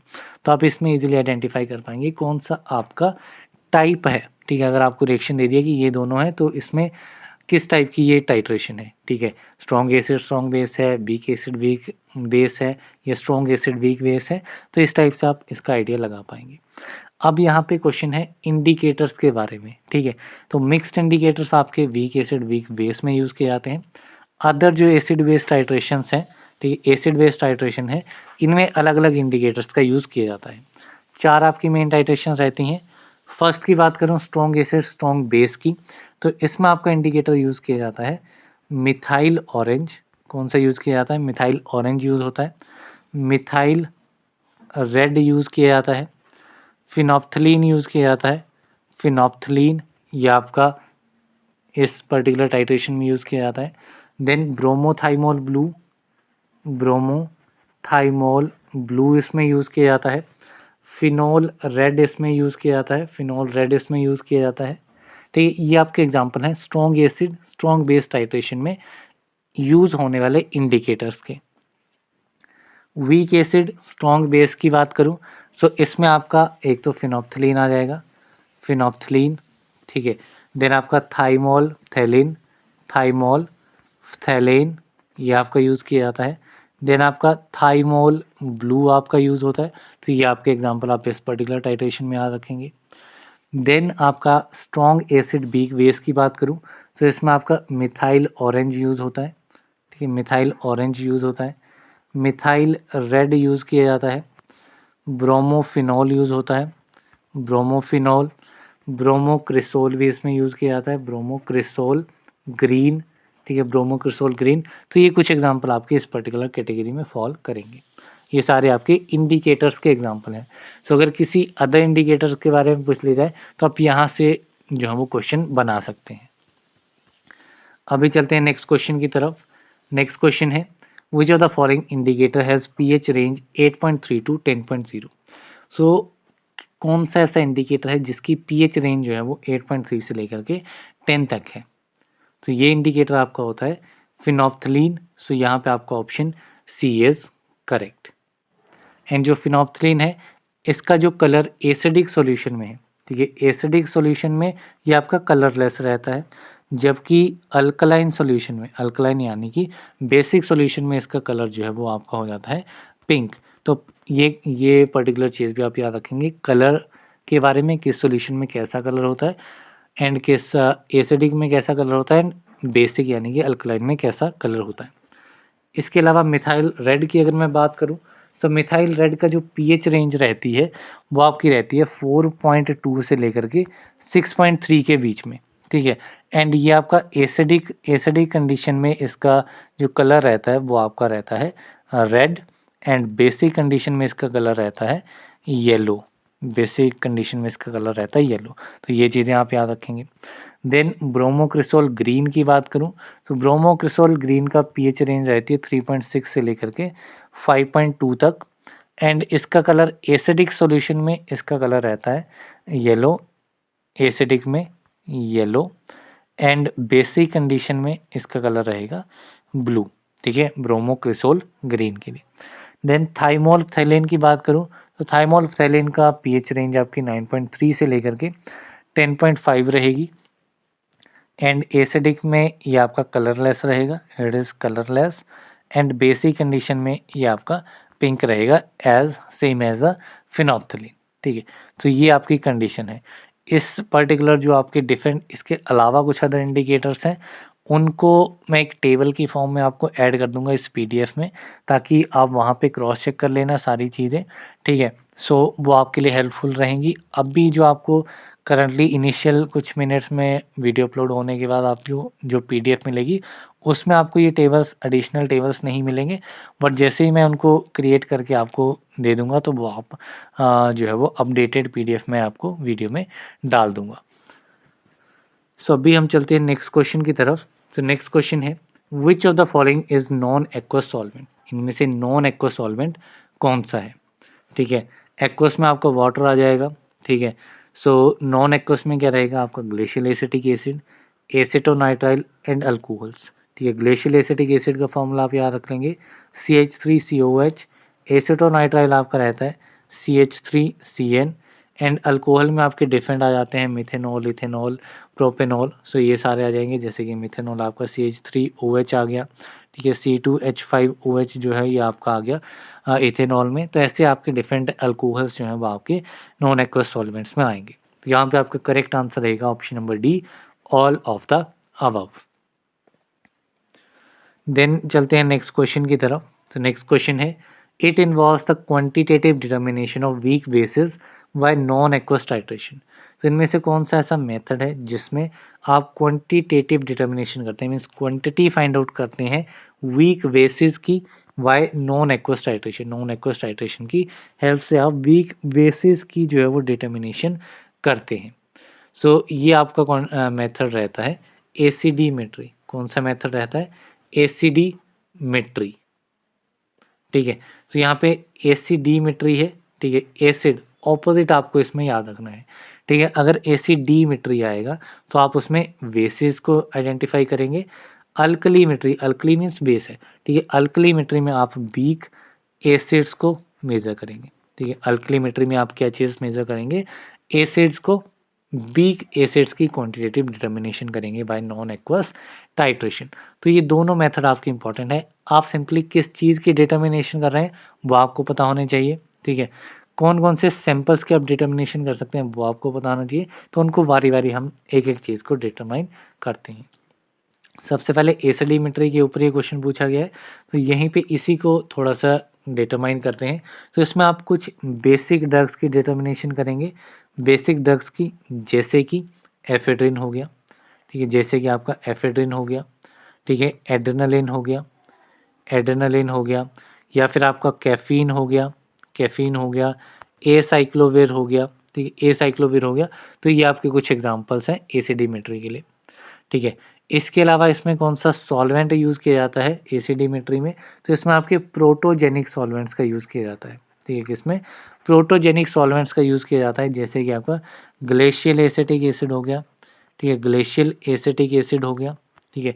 तो ये आपका प्रोटोजेनिक सॉल्वेंट है जो कि एसिडिमेट्री में यूज़ होता है। एसिडिमेट्री में ही अगर आप टाइट्रेंट के बारे में अगर आपका क्वेश्चन पूछ लिया जाए, तो टाइट्रेंट जो है ये आपका रहता है परक्लोरिक एसिड, ठीक है। परक्लोरिक एसिड आपका टाइट्रेंट रहता है, काफ़ी इंपॉर्टेंट है। फॉर्मूला है HClO4, तो ये आप फॉर्मूला भी इसमें याद रखेंगे। एसिडिमेट्री में कौन-कौन से इंडिकेटर्स का यूज़ किया जाता है, तो इंडिकेटर्स तो आपके हर एक टाइट्रेशन के लिए इंपॉर्टेंट है। तो इसमें आपका क्रिस्टल वायलेट इंडिकेटर यूज़ किया जाता है, ठीक है, जिसका कलर चेंज जो है वो वायलेट से लेकर के, ठीक है, वायलेट से ये चेंज होता है येलोइश ग्रीन में, ठीक है, ये आपका कलर चेंज देखने को मिलता है। तो ये कुछ इंपॉर्टेंट पॉइंट्स हैं आपके एसिडिमेट्री के बारे में। देन जो आपका अल्कलीमेट्री है, अल्कलीमेट्री जो है इसमें आपके एसिडिक ड्रग्स की डिटर्मिनेशन होती है, एसिडिक ड्रग्स की, जैसे कि आपका नेलिडिक्सिक एसिड हो गया, नेलिडिक्सिक एसिड हो गया, ठीक है, या फिर फ्लोरोयूरासिल हो गया, ठीक है, फ्लोरोयूरासिल ड्रग हो गया। तो ये आपके कुछ एसिडिक ड्रग्स हैं जिनकी डिटर्मिनेशन आपकी अल्कलीमेट्री से होती है। अब अल्कलीमेट्री में आपके प्रोटोफिलिक सॉल्वेंट्स का यूज़ किया जाता है। कौन से? प्रोटोफिलिक सॉल्वेंट्स, जैसे कि आपका DMF आ गया, ठीक है, डाइमिथाइल फॉर्मामाइड आ गया, तो ये आप याद रखेंगे। इसके अलावा अगर टाइट्रेंट की बात यहाँ पे कर दी जाएगी, टाइट्रेंट की बात, तो टाइट्रेंट इसमें आपका यूज़ होता है सोडियम मिथॉक्साइड। टाइट्रेंट कौन सा है? सोडियम मिथॉक्साइड इसमें एज अ टाइट्रेंट यूज़ किया जाता है। देन इसमें इंडिकेटर की अगर मैं बात करूं, इंडिकेटर की, तो इसमें आपका इंडिकेटर यूज़ होता है थाइमोल ब्लू। कौन सा इंडिकेटर यूज़ होता है? इंडिकेटर इज थाइमोल ब्लू, जिसका कलर चेंज जो है वो आपका देखने को मिलता है पिंक से, इसका कलर चेंज होगा ब्लू में। तो ये दोनों ही टाइट्रेशन आपके इंपॉर्टेंट है, अल्कलीमेट्री, एसिडिमेट्री। सो ये जितने मैंने पॉइंट बताए हैं सारे के सारे इंपॉर्टेंट है, कहीं से भी क्वेश्चन बन सकता है, तो ये सारे पॉइंट आप अपने पास नोट कर सकते हैं। देन नेक्स्ट क्वेश्चन है acidimetric indicator use for the titration of lignocaine is, ठीक है। अब हमें इंडिकेटर यहाँ पे बताना है, कौन सा इंडिकेटर है? एसिडिमेट्रिक इंडिकेटर है जो कि लिग्नोकेन हाइड्रोक्लोराइड की डिटर्मिनेशन के लिए, टाइट्रेशन के लिए जो है वो यूज़ किया जाता है। तो इसमें आपका क्रिस्टल वायलेट इंडिकेटर जो है इसका यूज़ होता है। तो यहाँ पे आपका ऑप्शन ए इज़ करेक्ट। इसके अलावा अगर मैं मिथाइल ऑरेंज की बात करूँ, तो मिथाइल ऑरेंज जो है ये आपका क्लोरप्रोमाजीन के लिए यूज़ होता है, क्लोरप्रोमाजीन हाइड्रोक्लोराइड के लिए, ठीक है। देन आपका नेप्थोल बेंजीन जो है ये आपका इंडिकेटर है जो कि आपका क्लोनिडिन के लिए यूज़ किया जाता है, क्लोनिडिन हाइड्रोक्लोराइड के लिए, as well as alpha naphthol benzene जो है ये आपका फिनाइटोइन, ठीक है, फिनाइटोइन सोडियम के लिए भी इसका यूज़ किया जाता है। तो ये डिफरेंट आप एग्जांपल्स इसमें एटलीस्ट याद रखेंगे। देन नेक्स्ट क्वेश्चन है the primary standard solution use in Mohr's method is, Mohr's method में प्राइमरी स्टैंडर्ड सॉल्यूशन जो है वो कौन सा यूज़ किया जाता है? सो जो आपका बेसिकली मोहर्स मेथड है, ये क्या होता है? सो इसमें आपका ये मेथड जो है वो इसमें एंड पॉइंट को डिटरमाइन किया जाता है। इसमें आपका एंड पॉइंट डिटर्मिनेशन होती है, ठीक है, एंड पॉइंट डिटर्मिनेशन होती है by the formation of coloured precipitates, ठीक है, कलर्ड प्रेसिपिटेट्स इसमें फॉर्म होते हैं, ठीक है, जो कि आपका एंड पॉइंट डिटर्मिनेशन के लिए यूज़ किया जाता है। तो एक पॉइंट इसमें आप मोहर्स मेथड में ये याद रखेंगे, ठीक है, किसकी डिटर्मिनेशन के लिए, क्लोराइड आयंस की डिटर्मिनेशन के लिए एंड ब्रोमाइड आयंस के लिए की डिटर्मिनेशन के लिए, किसमें, न्यूट्रल सॉल्यूशंस में, ठीक है, न्यूट्रल सॉल्यूशंस में क्लोराइड एंड ब्रोमाइड आयंस की डिटर्मिनेशन अगर आपको करनी है तो आपके लिए मोहर्स मेथड जो है वो यूज़फुल रहेगा। एंड पॉइंट डिटरमाइन होता है कलर्ड प्रेसिपिटेट्स की फॉर्मेशन के साथ में। अब इसमें पूछा गया है कि प्राइमरी स्टैंडर्ड सॉल्यूशन कौन सा है, तो इसमें प्राइमरी स्टैंडर्ड सॉल्यूशन जो है वो आपका रहता है सोडियम क्लोराइड। तो यहाँ पे आपका option B is correct. Basic इसमें क्या रहता है, इसमें आपका सिल्वर नाइट्रेट जो है, ठीक है, सिल्वर नाइट्रेट का यूज़ होता है AgNO3, ये आपका रिएक्ट करेगा सोडियम क्लोराइड के साथ में, जिसमें आपकी फॉर्मेशन होगी AgCl, ठीक है, इसके आपके प्रेसिपिटेट्स बनेंगे एंड NaNO3 की फॉर्मेशन इसमें होगी, ठीक है, ये आपका डिफरेंट रिएक्शन है। अब इसमें जो AgNO3 है that is a silver nitrate, तो ये आपका यूज़ होता है एज अ टाइट्रेंट, ठीक है, इसका यूज़ क्या है, ये आपका यूज़ होता है एज अ टाइट्रेंट या फिर ये आपका यूज़ होता है as a secondary standard solution, ठीक है, सेकेंडरी स्टैंडर्ड सॉल्यूशन भी है एंड इसका मेन यूज़ जो है वो as a titrant and primary standard solution जो है वो आपका NaCl का यूज़ किया जाता है। बाकी इसमें आपका पोटेशियम क्रोमेट भी यूज़ किया जाता है, जो कि आपका यूज़ होता है एज एन इंडिकेटर, ठीक है, इंडिकेटर कौन सा है, इंडिकेटर इज पोटेशियम क्रोमेट, ये पॉइंट भी आपको इसमें याद रखना है। एंड इसमें किस कलर के प्रेसिपिटेट्स बनते हैं, तो ये प्रेसिपिटेट आपके रहते हैं रेडिश ब्राउन प्रेसिपिटेट। कौन से प्रेसिपिटेट रहते हैं, रेडिश ब्राउन प्रेसिपिटेट्स जो हैं वो इसमें बनते हैं, ठीक है, तो ये इंपॉर्टेंट चीज़ें आपको इसमें याद रखनी है। सो अभी हम नेक्स्ट क्वेश्चन देखते हैं। सो नेक्स्ट क्वेश्चन है, identify the method in which silver ions was treated with thiocyanate in acidic solution using ferric ion as an indicator, ठीक है, तो इस क्वेश्चन में मल्टीपल पॉइंट्स दिए गए हैं, वो मल्टीपल पॉइंट्स आपको याद रखने हैं इस पर्टिकुलर मेथड के लिए, जो मेथड है आपका वोल्हार्ड्स मेथड, ठीक है, तो वोल्हार्ड मेथड में क्या रहता है, तो इसमें आप सिल्वर आयंस को की रिएक्शन होती है थायोसाइनेट के साथ में, किस पर्टिकुलर सॉल्यूशन में, एसिडिक सॉल्यूशन में, इंडिकेटर क्या है, इंडिकेटर इज फेरिक आयन, ठीक है, फेरिक आयन इसमें आपका इंडिकेटर यूज़ किया जाता है। तो यहाँ पे आपका जो करेक्ट आंसर बनेगा that will be option number B Volhard method. बाकी जो सारी चीज़ें हैं, थायोसाइनेट है, फेरिक आयन इंडिकेटर है, ये सारी चीज़ें आपको इसमें याद रखनी है। देन नेक्स्ट क्वेश्चन है, which of the following method is based on the nature of absorption. Absorption method के ऊपर, ठीक है, अब्जॉर्प्शन दो चीज़ें होती हैं, एक आपकी अब्जॉर्प्शन होती है, अब्जॉर्प्शन जो कि आपकी फिनोमिना रहता है, ठीक है, वर्क फिनोमिना रहता है, एंड अब्जॉर्प्शन जो कि आपका सरफेस फिनोमिना रहेगा, ठीक है, सो सरफेस फिनोमिना के ऊपर बेस्ड आपका मेथड रहता है फेजांस मेथड। तो यहाँ पे आपका option C will be the correct answer. So इसमें आपका बेसिकली डिफरेंट टाइप्स के इंडिकेटर्स जो यूज़ किए जाते हैं वो आपके काफ़ी इंपॉर्टेंट है, ठीक है, आपके एसिटिक डाइज इसमें यूज़ की जाती हैं, एसिटिक डाइज का यूज़ होता है एज वेल एज आपका बेसिक डाइज का यूज़ किया जाता है। तो ये इसमें आप फेजांस मेथड में दो ही चीज़ें, एक तो आप क्या नेचर किस नेचर के ऊपर बेस्ड है, तो एब्जॉर्प्शन नेचर के ऊपर बेस्ड है, एंड किस टाइप के इंडिकेटर्स इसमें यूज़ किए जाते हैं, तो इसमें आपका एसिडिक डाइज यूज़ की जाती हैं दैट इज़ फ्लोरेजिन, ठीक है, फ्लोरेजिन इसमें डाई यूज़ की जाती है एसिडिक, एंड ईओसिन, ठीक है, ये आप डाइज का याद रखेंगे। एंड बेसिक डाइज में इसमें आपका यूज़ किया जाता है रोडामाइन, ठीक है, रोडामाइन सीरीज़ के जो आपके डाइज रहती हैं वो आपकी बेसिक डाइज होती हैं, एज एन इंडिकेटर यूज़ की जाती हैं फेजांस मेथड में। इस मेथड में अगेन आपका सिल्वर नाइट्रेट AgNO3 ये आपका सेकेंडरी स्टैंडर्ड सॉल्यूशन होता है, जिसको स्टैंडर्डाइज किया जाता है with a primary standard solution of NaCl, ठीक है, NaCl के साथ इसमें आपको ये यूज़ किया जाता है। देन आपका जो पीएच रेंज जो इसमें आपकी एनालाइज़ की जाती है क्लोराइड आयंस के लिए, ठीक है, वो आपकी रहती है 6.5 से लेकर के 10.3 के लिए क्लोराइड आयंस के लिए पीएच रेंज है। और अगर यहीं पे ब्रोमाइड आयंस की बात की जाएगी या फिर आयोडाइड आयंस की बात की जाएगी, तो इसके लिए आपकी जो पीएच रेंज रहती है वो रहती है 2.0 से लेकर के 10.3, ठीक है। काफ़ी डीप चीज़ें हैं इसमें। आप मेन 2 मैंने आपको बता दी हैं क्या-क्या है। एक तो नेचर क्या है एंड डाइज़ कौन-कौन सी यूज़ की जाती हैं। काफ़ी सिंपल है एंड काफ़ी आपको याद रखने के लिए भी काफ़ी ईज़ी रहेगा। द नेक्स्ट क्वेश्चन है which of the following indicator is used in the estimation of sodium chloride. Sodium chloride की एस्टिमेशन के लिए इंडिकेटर कौन सा यूज़ किया जाता है। तो सोडियम क्लोराइड के लिए आपके सिमिलर टाइप्स के रिएक्शन आपके सभी इनमें रहेंगे। तो सोडियम क्लोराइड के लिए आपका पोटेशियम क्रोमेट सॉल्यूशन जो है वो आपका यूज़ किया जाता है एज एन इंडिकेटर, जो कि आपका अगर 5% कंसंट्रेशन में जो है वो आपका यूज़ किया जाता है। फॉर्मूला इसमें आप याद रखेंगे K2CrO4, ठीक है।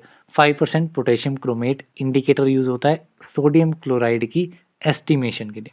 तो ये इंपॉर्टेंट पॉइंट आप इसमें याद रखेंगे। सेपरेट टॉपिक ये आपका सिलेबस में दिया जाता है estimation of sodium chloride, that's why इसका मैंने क्वेश्चन इसमें इंक्लूड कर दिया है। मोस्ट इंपॉर्टेंट इसमें यही चीज़ इसमें रहने वाली है। रिएक्शन आपका सेम है जो हम प्रीवियसली हम देख रहे हैं, जैसे कि आपका AgNO3 सिल्वर नाइट्रेट आपका NaCl के साथ रिएक्ट करेगा एंड ये फॉर्म करेगा सिल्वर क्लोराइड प्लस NaNO3, ठीक है। तो ये आपका बेसिक रिएक्शन रहता है। देन आपका इंडिकेटर रिएक्ट करता है एंड रेडिश ब्राउन प्रेसिपिटेट जो है वो फॉर्म होते हैं।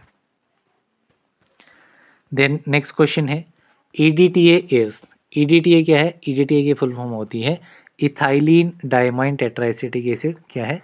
Ethylene diamine tetra acetic acid, tetra acetic acid, ठीक है।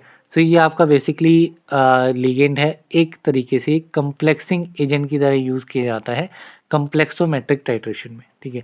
किसमें? कम्प्लेक्सोमेट्रिक टाइट्रेशन में एज अ कम्प्लेक्सिंग एजेंट जो है वो ये यूज़ होता है एंड ये आपका 6 बॉन्ड्स की फॉर्मेशन करता है, अपने साथ में 6 बॉन्ड्स फॉर्म कर सकता है।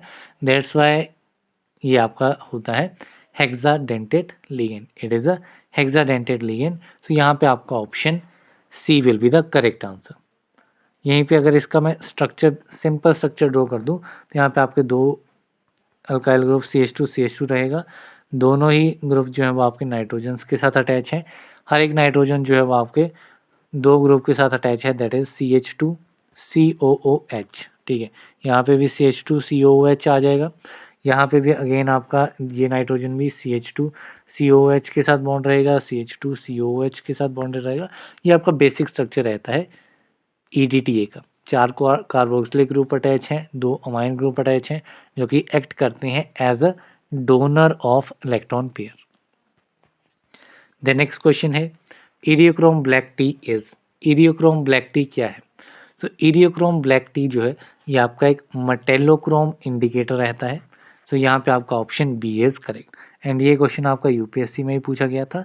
तो अगर इस टॉपिक से क्वेश्चन बनता है तो ये आपका रिपीट हो सकता है, इस पर्टिकुलर टॉपिक से क्वेश्चन रिपीट हो सकता है, तो ये आपका काफ़ी इंपॉर्टेंट है, ठीक है। सो बेसिकली जो आपके इंडिकेटर्स, ठीक है, जो आपके इंडिकेटर्स यूज़ किए जाते हैं, इंडिकेटर्स किसमें?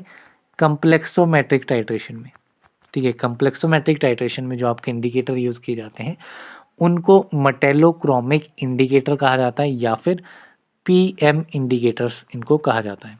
कौन से? PM indicators. तो ये क्वेश्चन आपका डिफरेंट फॉर्म्स में जो है बन सकता है। मेटेलोक्रोम की जगह पे पीएम इंडिकेटर नाम दिया जा सकता है, ठीक है। या फिर आपसे पूछा जा सकता है किस टाइप की टाइट्रेशन में ये इंडिकेटर यूज़ होता है, तो दैट इज़ कम्प्लेक्सोमेट्रिक टाइट्रेशन। तो ये डिफरेंट चीज़ें जो है वो उसमें पूछी जा सकती हैं। इसके अलावा इरियोक्रोम ब्लैक टी जो है वो ये अनदर नाम भी इसके रहते हैं, जैसे कि सोलोक्रोम ब्लैक टी। सोलोक्रोम ब्लैक टी इसका नाम रहता है। मोड्रेंट ब्लैक टी इसका नाम रहता है, ठीक है। मोर्डेंट ब्लैक टी इसका नाम रहता है। तो ये डिफरेंट आपके नाम जो है वो इरियोक्रोम ब्लैक टी के रहते हैं। तो ये आप याद रखेंगे। बाकी इसमें और अदर चीज़ें आप कुछ इंपॉर्टेंट याद रखेंगे, दैट इज़ द कलर, ठीक है। अलग अलग सॉल्यूशंस आपके रहते हैं, जैसे कि आपका एसिडिक सॉल्यूशन हो गया, ठीक है। न्यूट्रल सॉल्यूशन हो गया एंड बेसिक सॉल्यूशन हो गया, ठीक है, न्यूट्रल टू बेसिक कहेंगे, ठीक है। तो इसमें आपका इरियोक्रोम ब्लैक टी का क्या कलर रहेगा, वो कलर आपका काफ़ी इंपॉर्टेंट है। जैसे कि एसिडिक मीडियम में इरियोक्रोम ब्लैक टी जो है ये आपका रेड कलर देगा, न्यूट्रल में ये आपका ब्लू कलर देगा, बेसिक में ये जो है ये आपका येलोइश ऑरेंज कलर देगा। कौन सा कलर देगा, येलोइश ऑरेंज कलर इसमें प्रोड्यूस होगा। तो ये कलर आपको याद रखना है, काफ़ी बार क्वेश्चन कलर से भी पूछा जा सकता है। अब चलते हैं नेक्स्ट क्वेश्चन की तरफ। तो नेक्स्ट क्वेश्चन है murexide shows which colour at acidic pH. So इस तरीके से आपका क्वेश्चन कलर के ऊपर पूछा जा सकता है। तो म्यूरेक्साइड भी आपका इंडिकेटर है जो कि आपका कम्प्लेक्सोमेट्रिक टाइट्रेशन में यूज़ किया जाता है एंड म्यूरेक्साइड जो है वो एसिडिक पीएच में रेड वायलेट कलर प्रोड्यूस करता है, ठीक है। कौन सा कलर प्रोड्यूस करता है, रेड वायलेट कलर प्रोड्यूस करता है। यहीं पे ये आपका न्यूट्रल पीएच पे जो है वो वायलेट कलर प्रोड्यूस करेगा, neutral to basic, and highly basic condition में ये आपका ब्लू कलर प्रोड्यूस करेगा, ठीक है। हाईली बेसिक में आपका ब्लू कलर प्रोड्यूस करेगा, तो ये इंपॉर्टेंट है। इसके अलावा एक और आप इसमें याद रखेंगे इंडिकेटर, दैट इज कैलमेगाइट।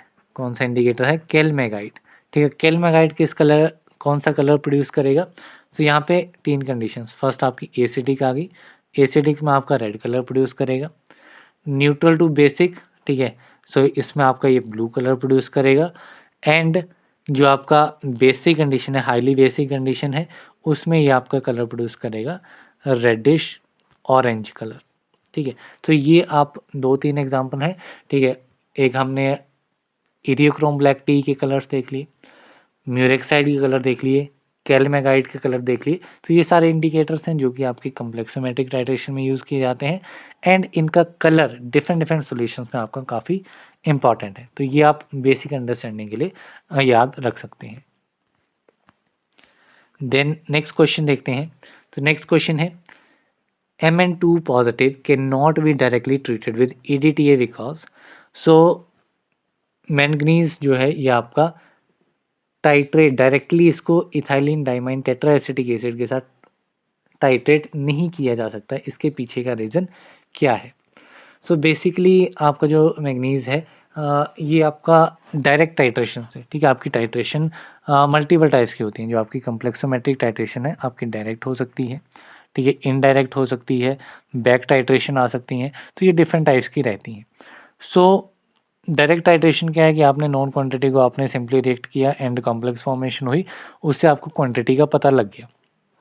बट आपका जो मैग्नीज है इसको आप डायरेक्टली ईडीटी के साथ ट्रीट करते हैं तो क्या होता है कि MnOH2 की प्रेसिपिटेशन हो जाती है, ठीक है। जो आपका कंपाउंड है ये आपका प्रेसिपिटेट हो जाता है in the form of MnOH, जिसकी वजह से इस मेटल को हम डायरेक्टली EDTA के साथ ट्रीट नहीं करते हैं, ठीक है। तो यहाँ पे आपका ऑप्शन ए इस क्वेश्चन का राइट आंसर रहेगा।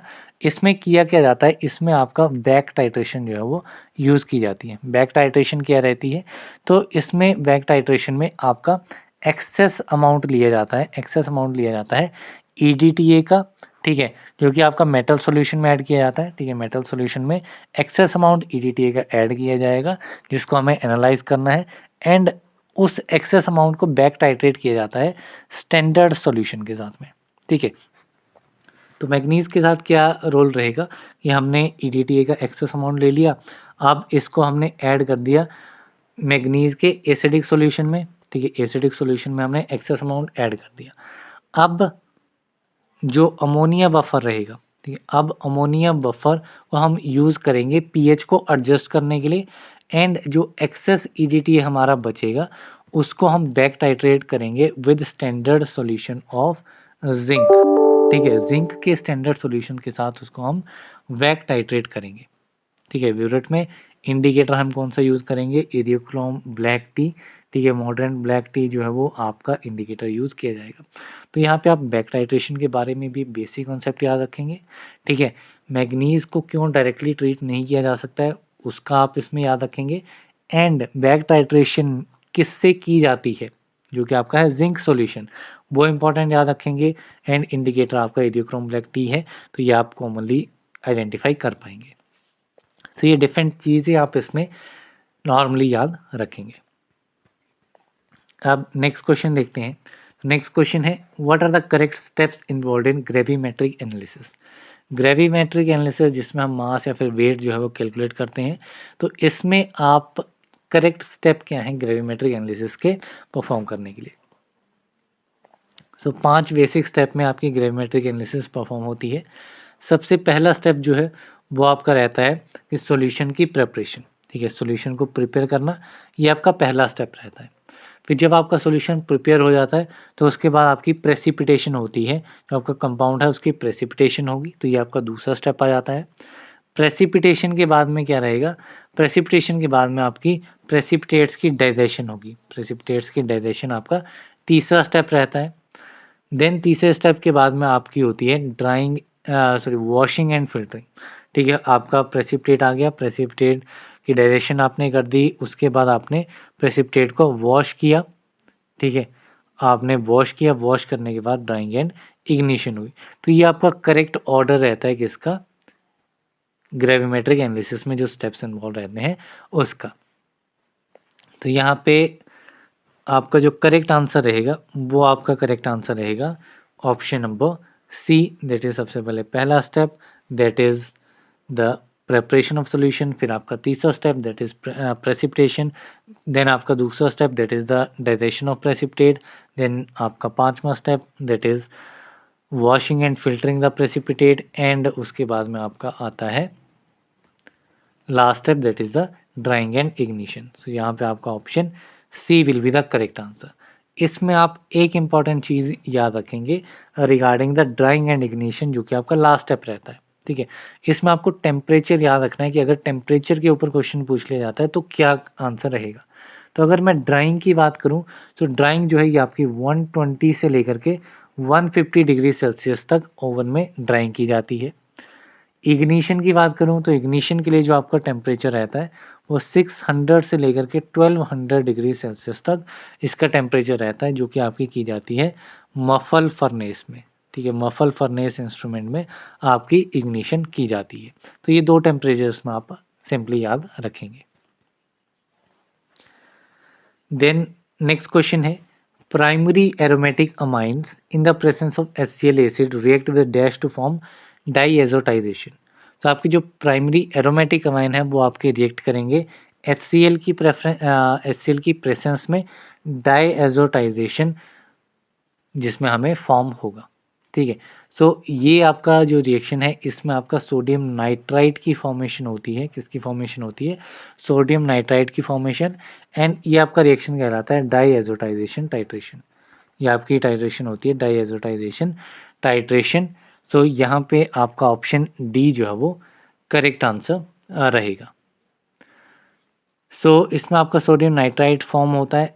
अनदर इसका फॉर्मूला भी दिया जा सकता है क्वेश्चन में, तो ये आपका फॉर्मूला इसका रहता है NaNO2।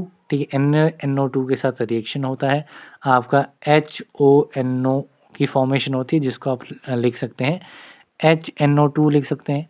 ठीक है, इसकी आपकी फॉर्मेशन होती है एंड सोडियम क्लोराइड की फॉर्मेशन होती है। एंड ये आपका जो ऑब्टेन ये आपका नाइट्रस एसिड है, ये नाइट्रस एसिड जो है ये आपका रिएक्ट करता है प्राइमरी एरोमेटिक अमाइन के साथ डाइजोनियम सॉल्ट की फॉर्मेशन के लिए। इसमें आप एक और चीज़ याद रखेंगे कि इंडिकेटर इसमें कौन सा यूज़ होता है। तो इसमें आपका स्टार्च आयोडीन पेपर का यूज़ किया जाता है as a indicator end point detect करने के लिए। कलर प्रोड्यूस आयोडीन आपका यूज़ किया जा रहा है तो आपका डेफिनेटली ब्लू कलर जो है वो इसमें प्रोड्यूस होगा एट द एंड पॉइंट। सो ये कुछ इंपॉर्टेंट चीज़ें इसमें आप याद रखेंगे। बाकी किस चीज़ की, किस ड्रग की डिटर्मिनेशन के लिए आप टाइट्रेशन का यूज़ करेंगे, तो इसमें आप सल्फानिलामाइड ड्रग रहता है, सल्फानिलामाइड जो कि आपका सल्फोनाइड कैटेगरी में आता है। अदर आपके डिफरेंट सल्फोनामाइड्स आपके यूज़ किए जाते हैं जिनकी डिटर्मिनेशन के लिए डाईएजोटाइजेशन टाइट्रेशन यूज़ की जाती है। देन नेक्स्ट क्वेश्चन है which of the following statement is true. इनमें से ट्रू स्टेटमेंट हमें आइडेंटिफाई करनी है, कौन सी स्टेटमेंट इसमें ट्रू है। So loss of electron is oxidation, तो ऑक्सीडेशन होती है आपकी लॉस ऑफ इलेक्ट्रॉन। तो यहाँ पे आपका सिंपली ऑप्शन ए जो है वो करेक्ट आंसर रहेगा। Gain of electron is not oxidation, ठीक है, गेन ऑफ इलेक्ट्रॉन क्या है, ये आपका रिडक्शन होती है। Combination of substance with oxygen is reduction, so combination of substance with oxidation ये आपका है ऑक्सीजन, ये आपका कहलाता है oxidation. Loss of electron reduction नहीं है, लॉस ऑफ इलेक्ट्रॉन क्या है, इट इज़ ऑक्सीडेशन। तो ऑक्सीडेशन एंड रिडक्शन की आप डेफिनेशन आप इसमें इंपॉर्टेंटली याद रखेंगे। सो ये आपकी डिफरेंट चीज़ें हैं, हर एक डेफिनेशन से आपको क्लियर हो जाएगा, तो आप इसको डेफिनेटली याद करेंगे। नेक्स्ट क्वेश्चन है, which of the following is self indicator involve in redox titration. Redox titration में आपका सेल्फ इंडिकेटर कौन सा यूज़ किया जाता है। सो रेडॉक्स टाइट्रेशन में आपका सेल्फ इंडिकेटर है वो आपका यूज़ होता है पोटेशियम पर मैग्नेट। सो यहाँ पे आपका ऑप्शन बी इज़ करेक्ट। अब यहाँ पे सिंपली बात करते हैं सेल्फ इंडिकेटर होता क्या है। ठीक है, सेल्फ इंडिकेटर मीन्स आपका एक ऐसा एजेंट रहेगा, ठीक है, जो कि उसमें ऐसी प्रॉपर्टीज़ रहती हैं कि वो एक टाइम के बाद में इक्विवेलेंस पॉइंट के बाद में अगर उसकी सिंगल ड्रॉप भी ऐड की जाएगी तो वो अपना कलर चेंज है वो प्रोड्यूस कर देता है। ठीक है, सो वो आपका कहलाता है सेल्फ इंडिकेटर। मीन्स हमें एक्सटर्नली इंडिकेटर ऐड करने की ज़रूरत नहीं है, जो आपका टाइट्रेंट है, ठीक है, जो आपका टाइट्रेंट है वो खुद ही एज एन इंडिकेटर की तरह एक्ट करेगा इक्विवेलेंस पॉइंट के बाद में। ठीक है, तो ये आपके कहलाते हैं सेल्फ इंडिकेटर। रेडॉक्स टाइट्रेशन में जो यूज़ किया जाता है दैट इज़ पोटेशियम पर मैग्नेट। इसके अलावा अगर मैं पोटेशियम फेरिक साइनाइड की बात करूं, तो पोटेशियम फेरिक साइनाइड जो है ये आपका यूज़ किया जाता है एज एन एक्सटर्नल इंडिकेटर। ठीक है, अगर आपको एक्सटर्नल इंडिकेटर की रिक्वायरमेंट है तो एक्सटर्नल इंडिकेटर रेडॉक्स टाइट्रेशन में यूज़ किया जाता है फेरिक, पोटेशियम फेरी साइनेट। तो ये आप इंपॉर्टेंट याद रखेंगे। एंड जो आपकी फेरस आयरन रहता है, ठीक है, फेरस आयरन है, ठीक है, फेरस आयरन की टाइट्रेशन जो है वो आपकी की जाती है K2Cr2O7। ठीक है, ठीक है, K2Cr2O7 जो कि आपका पोटेशियम फेरिसाइनेट है उसके साथ आपकी फेरस आयरन की टाइट्रेशन की जाती है। तो ये इसमें आपको इम्पॉर्टेंट याद रखना है।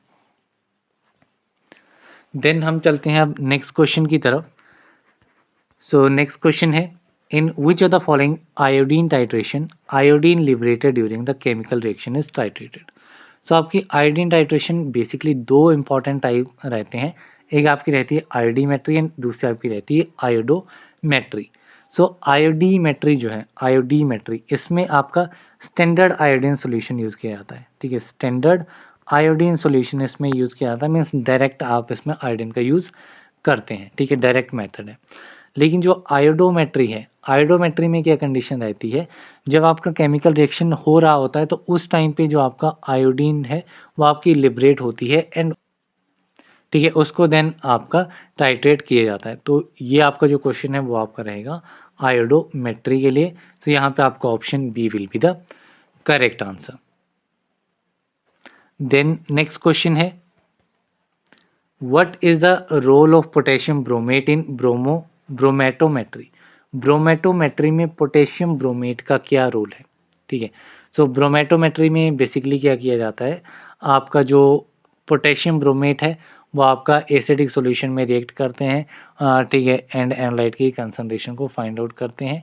ठीक है, तो इसमें आपका जो पोटेशियम ब्रोमेट है ये आपका एक स्ट्रॉन्ग ऑक्सीडाइजिंग एजेंट है, ये आपका एक्ट करता है as a strong oxidising agent. And जो आपका इसमें इंडिकेटर यूज़ किया जाता है, इंडिकेटर आपका रहता है मिथाइल ऑरेंज। ठीक है, मिथाइल ऑरेंज का यूज़ किया जाता है एज एन इंडिकेटर। सो ये दो चीज़ें आपको इसमें इंपॉर्टेंटली याद रखनी है कि आपका जो पोटेशियम ब्रोमेट है स्ट्रॉन्ग ऑक्सीडाइजिंग एजेंट है, उसको एसिडिक सॉल्यूशन में ऐड किया जाता है।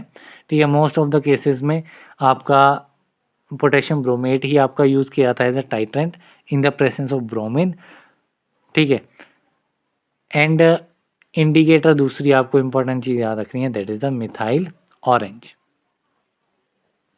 देन चलते हैं नेक्स्ट क्वेश्चन की तरफ। नेक्स्ट क्वेश्चन है, indicator is used in dichrometry. Dichrometry में इंडिकेटर कौन सा यूज़ किया जाता है। सो डाइक्रोमेट्री में आपका इंडिकेटर यूज़ होता है डाईफिनाइल अमाइन। ठीक है, कौन सा इंडिकेटर है, डाईफिनाइल अमाइन, इसमें आपका इंडिकेटर यूज़ किया जाता है। जो आपका पोटेशियम डाइक्रोमेट है दैट इज़ K2 Cr2O7 ये आपका स्ट्रॉन्ग ऑक्सीडाइजिंग एजेंट है। ये क्या है? Strong oxidising agent. जो प्रीवियस हमने क्वेश्चन देखा जो कि था ब्रोमेटोमेट्री के बारे में, उसमें स्ट्रॉन्ग ऑक्सीडाइजिंग एजेंट कौन सा था? That is potassium bromate. And dichrometry में आपका स्ट्रॉन्ग ऑक्सीडाइजिंग एजेंट है पोटेशियम डाइक्रोमेट। दोनों चीज़ें आपको याद होगी। इंडिकेटर आपको याद रखना है कि इंडिकेटर आपका डाइफिनाइल अमाइन है, ठीक है। तो ये एक इम्पॉर्टेंट चीज़ है। किस चीज़ को डिटरमाइन करने के लिए आपकी डाइक्रोमेट्री यूज़ की जाती है? तो ये आपकी फेरिक, ठीक है, आयरन टू सॉल्ट को डिटरमाइन करने के लिए डाइक्रोमेट्री का यूज़ किया जाता है। यहीं पे अगर मैं ब्रोमेटोमेट्री की बात करूँ, वहाँ पे हमने देखा नहीं, तो ब्रोमेटोमेट्री जो है,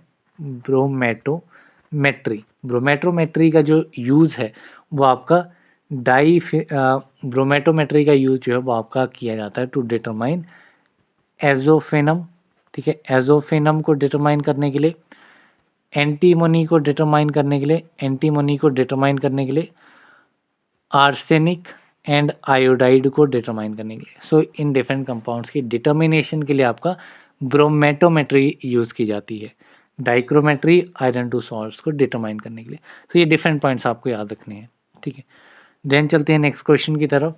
नेक्स्ट क्वेश्चन है titration with potassium iodate is useful for the determination of. तो अगर पोटेशियम आयोडेट के साथ हम टाइट्रेशन करेंगे तो ये टाइट्रेशन आपकी यूजफुल होती है विटामिन सी को डिटरमाइन करने के लिए, that is the ascorbic acid, ठीक है। तो यहाँ पे आपका option C will be the correct answer, ठीक है। ये भी आपका जो है वो रिडॉक्स टाइट्रेशन के थ्रू टाइट्रेशन होती है। तो ये आप इंपॉर्टेंट चीज़ें इसमें याद रखेंगे, ठीक है। सो काफ़ी सारे टॉपिक्स हमने जो इम्पॉर्टेंट टॉपिक्स थे वो कवर अप हो गए हैं। अभी कुछ आपको सिमिलर टॉपिक से मैंने और एमसीक्यू क्वेश्चंस यहाँ पे ऐड किए हैं, तो वो आप एक बार डेफिनेटली इनको रिविजिट कीजिएगा। सिमिलर टॉपिक से आपको देखने को मिलेंगे। कुछ क्वेश्चन एडिशनली हैं, वहाँ पे मैं आपको एडिशनली इंपॉर्टेंट चीज़ें मेंशन कर दूंगा। जैसे कि आपका reduction is a gain of, reduction क्या है? So reduction is a gain of electron. Oxidation reduction के बारे में हमने क्वेश्चन देखा, तो यहाँ पे आप इजीली आइडेंटिफाई कर पाएंगे कि reduction is a gain of electrons. तो यहाँ पे आपका ऑप्शन ए इज़ करेक्ट। इसमें कुछ इंपॉर्टेंट चीज़ें हम देख लेते हैं, जैसे कि ऑक्सीडेशन है एंड रिडक्शन है, ठीक है। इसमें क्या डिफरेंस है, एक बार इसको इवेल्युएट कर लेते हैं। सो ऑक्सीडेशन जो है it is gain of electrons, gain of oxygen है, ठीक है। एंड यहाँ पे रिडक्शन में ऑपोजिट हो जाएगा। आप कोई भी एक चीज़ स्टडी कर लो, दूसरे में आपको ऑपोजिट याद रखना है, ठीक है। गेन ऑफ ऑक्सीजन, यहाँ पे लॉस ऑफ ऑक्सीजन, यहाँ पे लॉस ऑफ हाइड्रोजन ऑक्सीडेशन में, यहाँ पे गेन ऑफ हाइड्रोजन ऑपोजिट हो गया।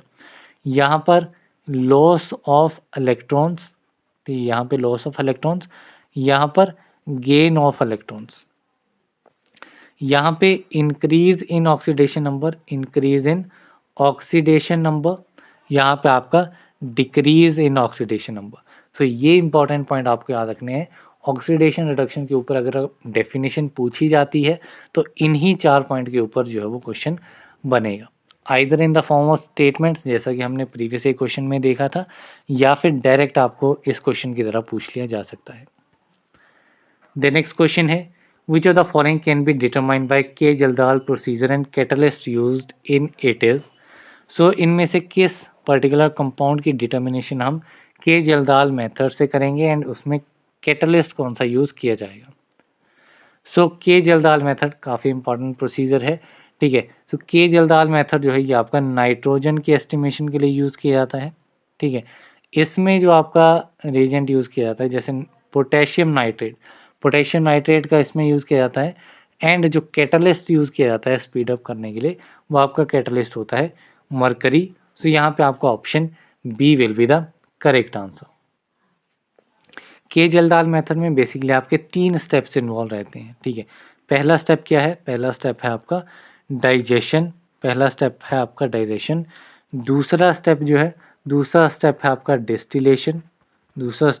डिस्टिलेशन, तीसरा स्टेप है आपका टाइट्रेशन, ठीक है। ये आपके 3 स्टेप्स रहते हैं। कैटलिस्ट कौन कौन से यूज़ किए जाते हैं? कैटलिस्ट में आपका मरकरी यूज़ किया जाता है, ठीक है। इसके अलावा आपका सेलेनियम भी कैटलिस्ट यूज़ किया जाता है, कॉपर आपका यूज़ किया जाता है, ठीक है, या फिर मर्करी एंड कॉपर से आयंस का भी यूज़ किया जाता है, ठीक है। तो ये डिफरेंट आपकी चीज़ें हैं, ठीक है। पीडीएफ में आपको डेफिनेटली मैं ऐड कर दूंगा। अभी जो मैं आपको पीडीएफ प्रोवाइड करूंगा उसमें आपको सिर्फ क्वेश्चन देखने को मिलेंगे, बट 1-2 दिन में जैसे मैं ये सारा कंटेंट आपको मेंशन करके पीडीएफ में अपडेट कर दूंगा, तो आप बाद में जब देखेंगे तो आप सारी की सारी चीज़ें आप यहाँ पे पाएंगे पीडीएफ में, ठीक है। देन चलते हैं नेक्स्ट क्वेश्चन की तरफ। सो नेक्स्ट क्वेश्चन है, which of the following indicator is use as an which of the following is used as an indicator in titration of weak acid and weak base। Indicator के बारे में पूछा गया है, week acid and weak base के बारे में कौन सा इंडिकेटर यूज़ किया जाता है। तो सारी की सारी चीज़ें, ठीक है, 4 टाइट्रेशन मैंने आपको बताई थी, strong acid strong base, strong acid weak base, weak acid strong base and weak acid weak base के बारे में चारों के इंडिकेटर्स मैंने आपको बताए थे। अगर आपने कहीं पे नोट किए हुए हैं, आपको थोड़ा सा मेमोराइज है, तो आप यहाँ पे आंसर इसमें डेफिनेटली मेंशन कीजिए। तो यहाँ पे आपका करेक्ट आंसर रहेगा फिनॉप्थलीन, ठीक है। फिनॉप्थलीन आपका यूज़ किया जाता है as an indicator in weak acid and strong base titration में। तो यहाँ पे आपका option D is the correct answer. Next question है, which of the following is a buffer solution. इनमें से बफर सॉल्यूशन कौन सा है, ठीक है।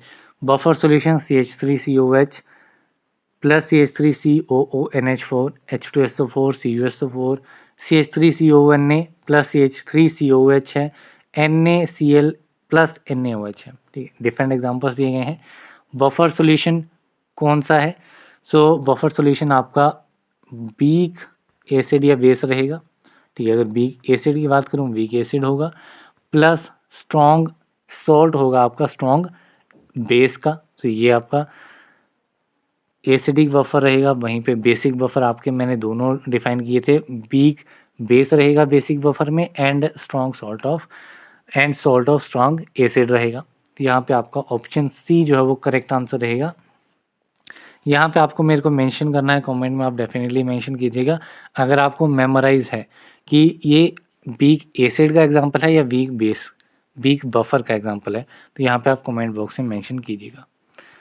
देन नेक्स्ट क्वेश्चन है, a difference between strong and weak acid is, ठीक है। स्ट्रॉन्ग एंड वीक एसिड के बीच में क्या डिफरेंस रहता है। तो ये भी मैंने स्टेटमेंट आपको मेंशन की हुई थी। Presence and absence of halogen ions, नहीं ये नहीं रहेगा। नेगेटिव एंड पॉजिटिव पीएच, नहीं। कंप्लीट एंड पार्शियल आयनाइजेशन, ये आपका डिफरेंस रहेगा। Proton donation and electron acceptance भी इसमें डिफरेंस नहीं रहेगा। जो स्ट्रॉन्ग एसिड है वो आपका कंप्लीटली डिसोशिएट हो जाएगा रिस्पेक्टिव आयंस में। वीक एसिड जो है ये आपका पार्शली या फिर इनकम्प्लीटली आयनाइज होगा आपके रिस्पेक्टिव आयंस में। तो यहाँ पे आपका ऑप्शन सी जो है वो करेक्ट डिफरेंस इसमें रहेगा। तो option C is correct. Next question है, buffer region is represented by. तो बफर रीजन को आपको रिप्रेजेंट करना है, तो it is a flat curve before the equivalence point, ठीक है। सो फ्लैट पॉइंट है इक्विवेलेंस पॉइंट के पहले, तो वो आपका कहलाता है बफर रीजन, ठीक है। सिंपली आप बफर रीजन के लिए ग्राफ को सर्च कीजिए, ठीक है। सो इक्विवेलेंस पॉइंट ग्राफ अगर आप सिंपली सर्च करेंगे तो वहाँ पे आपको एक ग्राफ देखने को मिलेगा। सो इस टाइप से, तो इक्विवेलेंस पॉइंट के पहले जो आपका फ्लैट कर्व रहता है वो आपका रहता है बफर रीजन। तो यहाँ पे आप गूगल पे आप सर्च कीजिए खुद से एंड वहाँ पे आप इवेल्युएट कीजिए कि इक्विवेलेंस पॉइंट कहाँ पे रहेगा, ठीक है। तो डेफिनेटली आप इसको गूगल पे जाकर के चेक कीजिएगा ताकि आपको थोड़ा बेटर अंडरस्टैंडिंग हो जाए, आप खुद भी कुछ सर्च करें। नेक्स्ट क्वेश्चन है, which one of the following statement is correct. इनमें से कौन सी स्टेटमेंट जो है वो करेक्ट है। सो करेक्ट स्टेटमेंट इसमें फर्स्ट स्टेटमेंट है, Mohr's method titration of KCl with silver nitrate, ठीक है। मोहर्स मेथड में किसकी टाइट्रेशन की जाती है, अभी हमने प्रीवियस क्वेश्चन जो मोहर्स मेथड के रिगार्डिंग था उसमें देखा था। तो मोहर्स मेथड में आपकी टाइट्रेशन होती है सोडियम क्लोराइड की, ठीक है। NaCl की टाइट्रेशन होती है, ना कि पोटेशियम क्लोराइड की। तो ये स्टेटमेंट आपकी इनकरेक्ट है। वॉलहार्ट मेथड में formation of insoluble coloured compound, ठीक है। इसमें आपकी इनसॉल्युबल कलर्ड कंपाउंड नहीं, कलर कंपाउंड तो आपका फॉर्म होता है लेकिन वो आपका सॉल्युबल रहता है, ठीक है। सॉल्युबल कलर कंपाउंड की फॉर्मेशन होती है, तो ये स्टेटमेंट भी इसमें इनकरेक्ट है। गेज ल्यूसेक मेथड है, ये आपका एक टर्बिडीमेट्री मेथड है, तो ये स्टेटमेंट इसमें करेक्ट है। फिजांस मेथड आपका अब्जॉर्प्शन मेथड है? नहीं, ये आपका अब्जॉर्प्शन मेथड नहीं है, ये आपका एडजॉर्प्शन मेथड है, that is a surface phenomena है। ठीक है, तो यहाँ पे आपका करेक्ट स्टेटमेंट पूछी गई है, तो that will be the option number C. Then next question है indicator use in non aqueous titration are all except. तो कौन सा इंडिकेटर नॉन एक्वस टाइट्रेशन में यूज नहीं किया जाता है? सो फिनोप्थलीन, ये आपका नॉन एक्वस टाइट्रेशन में यूज नहीं होता है। ये आपका किस में यूज होता है? It is used in aqueous titration. किस में यूज होता है? एक्वस टाइट्रेशन में इसका यूज किया जाता है। बाकी oracet blue, B, crystal violet, methyl red, ये आपके यूज होते हैं नॉन एक्वस टाइट्रेशन में। तो यहाँ पे आपका ऑप्शन ए इज करेक्ट। इसके अलावा जो अदर टाइट्रेशन है उसमें हमने इंडिकेटर्स काफ़ी देख लिए, कम्प्लेक्सोमेट्री में हमने देख लिए। ठीक है, कम्प्लेक्सोमेट्रिक टाइट्रेशन में कौन कौन से इंडिकेटर हैं? म्यूरेक्साइड हमने एक देखा था। ठीक है, सोलोक्रोम ब्लैक या एरियोक्रोम ब्लैक टी जो है वो हमने देखा था। ठीक है, ये एग्जाम्पल हैं। इसके अलावा जाइलिनोल ऑरेंज, ये आपका कम्प्लेक्सोमेट्री में यूज़ किया जाता है। इसके अलावा अगर मैं प्रेसिपिटेशन की बात करूं, तो प्रेसिपिटेशन में आपका ईओसिन यूज़ किया जाता है, फ्लोरोरेजिन यूज़ किया जाता है। ठीक है, रोडामाइन यूज़ किया जाता है। ठीक है, ये आपके प्रेसिपिटेशन में यूज़ होते हैं। नॉन एक्वस में हमने देख लिए, एक्वस में आपका फिनोप्थलीन, एक्वस की बात कर रहा हूँ यहाँ पे, एक्वस में आपका फिनोप्थलीन, मिथाइल ऑरेंज, ठीक है, methyl orange, methyl red, methyl red, ठीक है, कोंगो रेड, ये सारे आपके एक्वस टाइट्रेशन। जो भी हमने एसिड बेस टाइट्रेशन में इंडिकेटर्स देखे हैं वो आपके एक्वस टाइट्रेशन में आएंगे। नॉन एक्वस में भी आप थोड़ा मेमोराइज कर लेना, हमने कौन कौन से देखे थे। काफ़ी क्वेश्चन हमने नॉन एक्वस के किए हैं, तो वो आप याद रखेंगे। तो ये सारी चीज़ें हैं। अभी हम नेक्स्ट क्वेश्चन देखते हैं। सो नेक्स्ट क्वेश्चन है mordant black 2 indicator is use in. Mordant black 2 indicator किस में यूज़ किया जाता है? ठीक है, ये हमने देख लिया, ये आपका कम्प्लेक्सोमेट्रिक टाइट्रेशन में यूज़ होता है। तो यहाँ पे आपका ऑप्शन ए इज़ करेक्ट। काफ़ी सिंपल डायरेक्ट क्वेश्चन है। नेक्स्ट क्वेश्चन है which indicator is use to detect calcium in presence of magnesium. इनमें से कौन सा इंडिकेटर आपका यूज़ किया जाता है कैल्शियम को डिटेक्ट करने के लिए इन द प्रेजेंस ऑफ मैग्नीशियम? तो ये इंडिकेटर आपका है म्यूरेक्साइड। म्यूरेक्साइड का यूज़ इसमें होता है। तो यहाँ पे आपका ऑप्शन डी इज करेक्ट। क्यों इसका यूज़ किया जाता है कैल्शियम को डिटेक्ट करने के लिए इन द प्रेजेंस ऑफ मैग्नीशियम? क्योंकि जो आपका मैग्नीशियम म्यूरेक्साइड कॉम्प्लेक्स बनता है, अगर मैग्नीशियम म्यूरेक्साइड कॉम्प्लेक्स जो बनता है, ठीक है, ये कॉम्प्लेक्स बनेगा मैग्नीशियम के साथ में, वो आपका लेस स्टेबल रहेगा as compare to calcium murexide complex. ठीक है, इस वजह से कैल्शियम को डिटेक्ट करने के लिए इन द प्रेजेंस ऑफ मैग्नीशियम, ठीक है, ये आपका इंडिकेटर यूज किया जाता है म्यूरेक्साइड। नेक्स्ट क्वेश्चन है which is not an application of complexometric titration. Complexometric titration की एप्लीकेशन जो है वो इनमें से कौन सी नहीं है? सो इसमें अगर आप एप्लीकेशन देखेंगे तो determination of hardness of water, water की हार्डनेस को डिटरमाइन करने के लिए कम्प्लेक्सोमेट्रिक टाइट्रेशन यूज़ होती है। To determine concentration of wed metal in the environment, ठीक है, एनवायरनमेंट में वेड मेटल्स की कंसंट्रेशन को डिटरमाइन करने के लिए कम्प्लेक्सोमेट्रिक टाइट्रेशन का यूज़ होता है। Absolutely correct. To determine the concentration of metal ions in solution, metal ions की कंसंट्रेशन को डिटरमाइन करने के लिए अगेन कम्प्लेक्सोमेट्रिक टाइट्रेशन यूज़ होती है। बारबीच्यूरेट्स के एस्से के लिए आपका कम्प्लेक्सोमेट्रिक टाइट्रेशन यूज़ नहीं की जाती है। तो यहाँ पे आपका इनकरेक्ट पूछा गया, नोट एन एप्लीकेशन। तो यहाँ पे आपका option D is correct. Next question है complexing agent is. So complexing agent जैसे कि आपका कॉम्प्लेक्सोमेट्रिक में EDTA, ठीक है, इथाइलिन डाइमाइन टेट्राएसिटिक एसिड, ये आपका कम्प्लेक्सोमेट्रिक कम्प्लेक्सिंग एजेंट की तरह यूज़ होता है, जो कि आपका इलेक्ट्रॉन डोनेटिंग आयंस जो हैं वो आपके रहते हैं कॉम्प्लेक्सिंग एजेंट्स में। तो यहाँ पे आपका option A will be the correct answer. Next question है silver chloride electrode consist of. जो सिल्वर क्लोराइड इलेक्ट्रोड्स हैं उसमें क्या कंपोजिशन रहती है? तो सिल्वर क्लोराइड इलेक्ट्रोड जो हैं they consist of silver wire dipped in a saturated solution of sodium, saturated solution of silver chloride. तो यहाँ पे आपका option C is correct. Then next question है Nernst equation is use to measure. तो Nernst equation जो है वो किस चीज़ को मेजर करने के लिए यूज़ की जाती है। सो बेसिकली जो आपकी नर्नेस्ट इक्वेशन है ये आपकी यूज़ की जाती है to measure the potential difference. So यहाँ पे आपका ऑप्शन बी इज़ करेक्ट। अब इसमें आप इक्वेशन को भी याद रख लेना कि क्या इक्वेशन रहती है। तो इक्वेशन यहाँ पे मैं मेंशन कर देता हूँ। अगर इक्वेशन आपकी पूछ ली जाती है तो आप करेक्टली इसको डिफाइन कर पाएंगे। तो equation is E is equal to E naught minus R T divided by N F log of P Y R. ठीक है, इसमें पी आपका प्रोडक्ट कंसंट्रेशन है, आर आपका रिएक्टेंट कंसंट्रेशन है, एन जो है एन आपका नंबर ऑफ इलेक्ट्रॉन्स रहते हैं। ठीक है, ई जो है ई आपका इलेक्ट्रोड पोटेंशियल है सेल का, ई नॉट आपका स्टैंडर्ड इलेक्ट्रोड पोटेंशियल है। तो ये आपके डिफरेंट टर्म्स रहती हैं। ठीक है, तो ये क्वेश्चन आप याद रखेंगे। देन नेक्स्ट क्वेश्चन है which of the following represents the equivalence point in the graph pH versus volume of titrant. PH versus volume of titrant के बीच में जो ग्राफ बनेगा वहाँ पे इक्विवेलेंस पॉइंट को कौन रिप्रेजेंट करेगा। तो इक्विवेलेंस पॉइंट आपका रिप्रेजेंट होता है the point at the greatest magnitude of the slope of the curve. So यहाँ पे आपका ऑप्शन बी इज करेक्ट। ठीक है, देन नेक्स्ट क्वेश्चन है which indicator give magenta colour in basic medium. इनमें से कौन सा इंडिकेटर है वो जो कि मेजेंटा कलर प्रोड्यूस करेगा बेसिक मीडियम में। सो ये आपका इंडिकेटर रहता है क्विनेल्डिन रेड। सो यहाँ पे आपका option A will be the correct answer. ठीक है, सो बेसिक मीडियम में ये आपका मेजेंटा कलर प्रोड्यूस करेगा एंड एसिडिक मीडियम में जो है एसिडिक मीडियम में आपका कलरलेस रहता है। यहीं पे अगर मैं अल्फ़ा नेप्थोल बेंजीन की बात करूं तो अल्फ़ा नेप्थोल बेंजीन जो है ये आपका एसिडिक कंडीशन में डार्क ग्रीन कलर प्रोड्यूस करेगा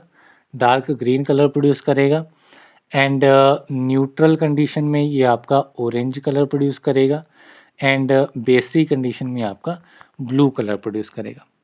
देन ओरेकल ब्लू बी की बात करूं so oracet it is oracet not oracle. Oracet blue B की बात करूं तो ये आपका एसिडिक कंडीशन में पिंक कलर प्रोड्यूस करेगा, न्यूट्रल कंडीशन में ये आपका पर्पल कलर प्रोड्यूस करेगा एंड बेसिक कंडीशन में ये आपका ब्लू कलर प्रोड्यूस करेगा। ठीक है, तो ये आपकी डिफरेंट कंडीशंस हैं। देन हम चलते हैं नेक्स्ट क्वेश्चन की तरफ। तो नेक्स्ट क्वेश्चन है which of the following statement is false about ligand. Ligands के बारे में फॉल्स स्टेटमेंट इसमें हमें आइडेंटिफाई करनी है। सो फर्स्ट स्टेटमेंट इसमें है it act as Lewis base. जो आपका लिगेंड है ये आपका एज अ ल्यूइस बेस की तरह एक्ट करता है, that is electron donor group इसमें रहेगा। ठीक है, तो ये वाली थर्ड स्टेटमेंट भी इसमें ऑटोमेटिकली करेक्ट हो जाएगी। Then ammonia is a unidentate. Unidentate means single coordinate bond की फॉर्मेशन नहीं कर सकता है, तो अमोनिया आपका यूनिडेंटेड रहता है, तो this is also true. Oxalate जो है ये आपका यूनिडेंटेड नहीं रहता है, इट इज़ अ बाइडेंटेड। ठीक है, ये आपका बाइडेंटेड है, टू कोऑर्डिनेट बॉन्ड की फॉर्मेशन कर सकता है। तो यहाँ पे ये स्टेटमेंट आपकी इसमें इनकरेक्ट है, वो स्टेटमेंट ही पूछी गई थी, तो ऑप्शन डी इज करेक्ट।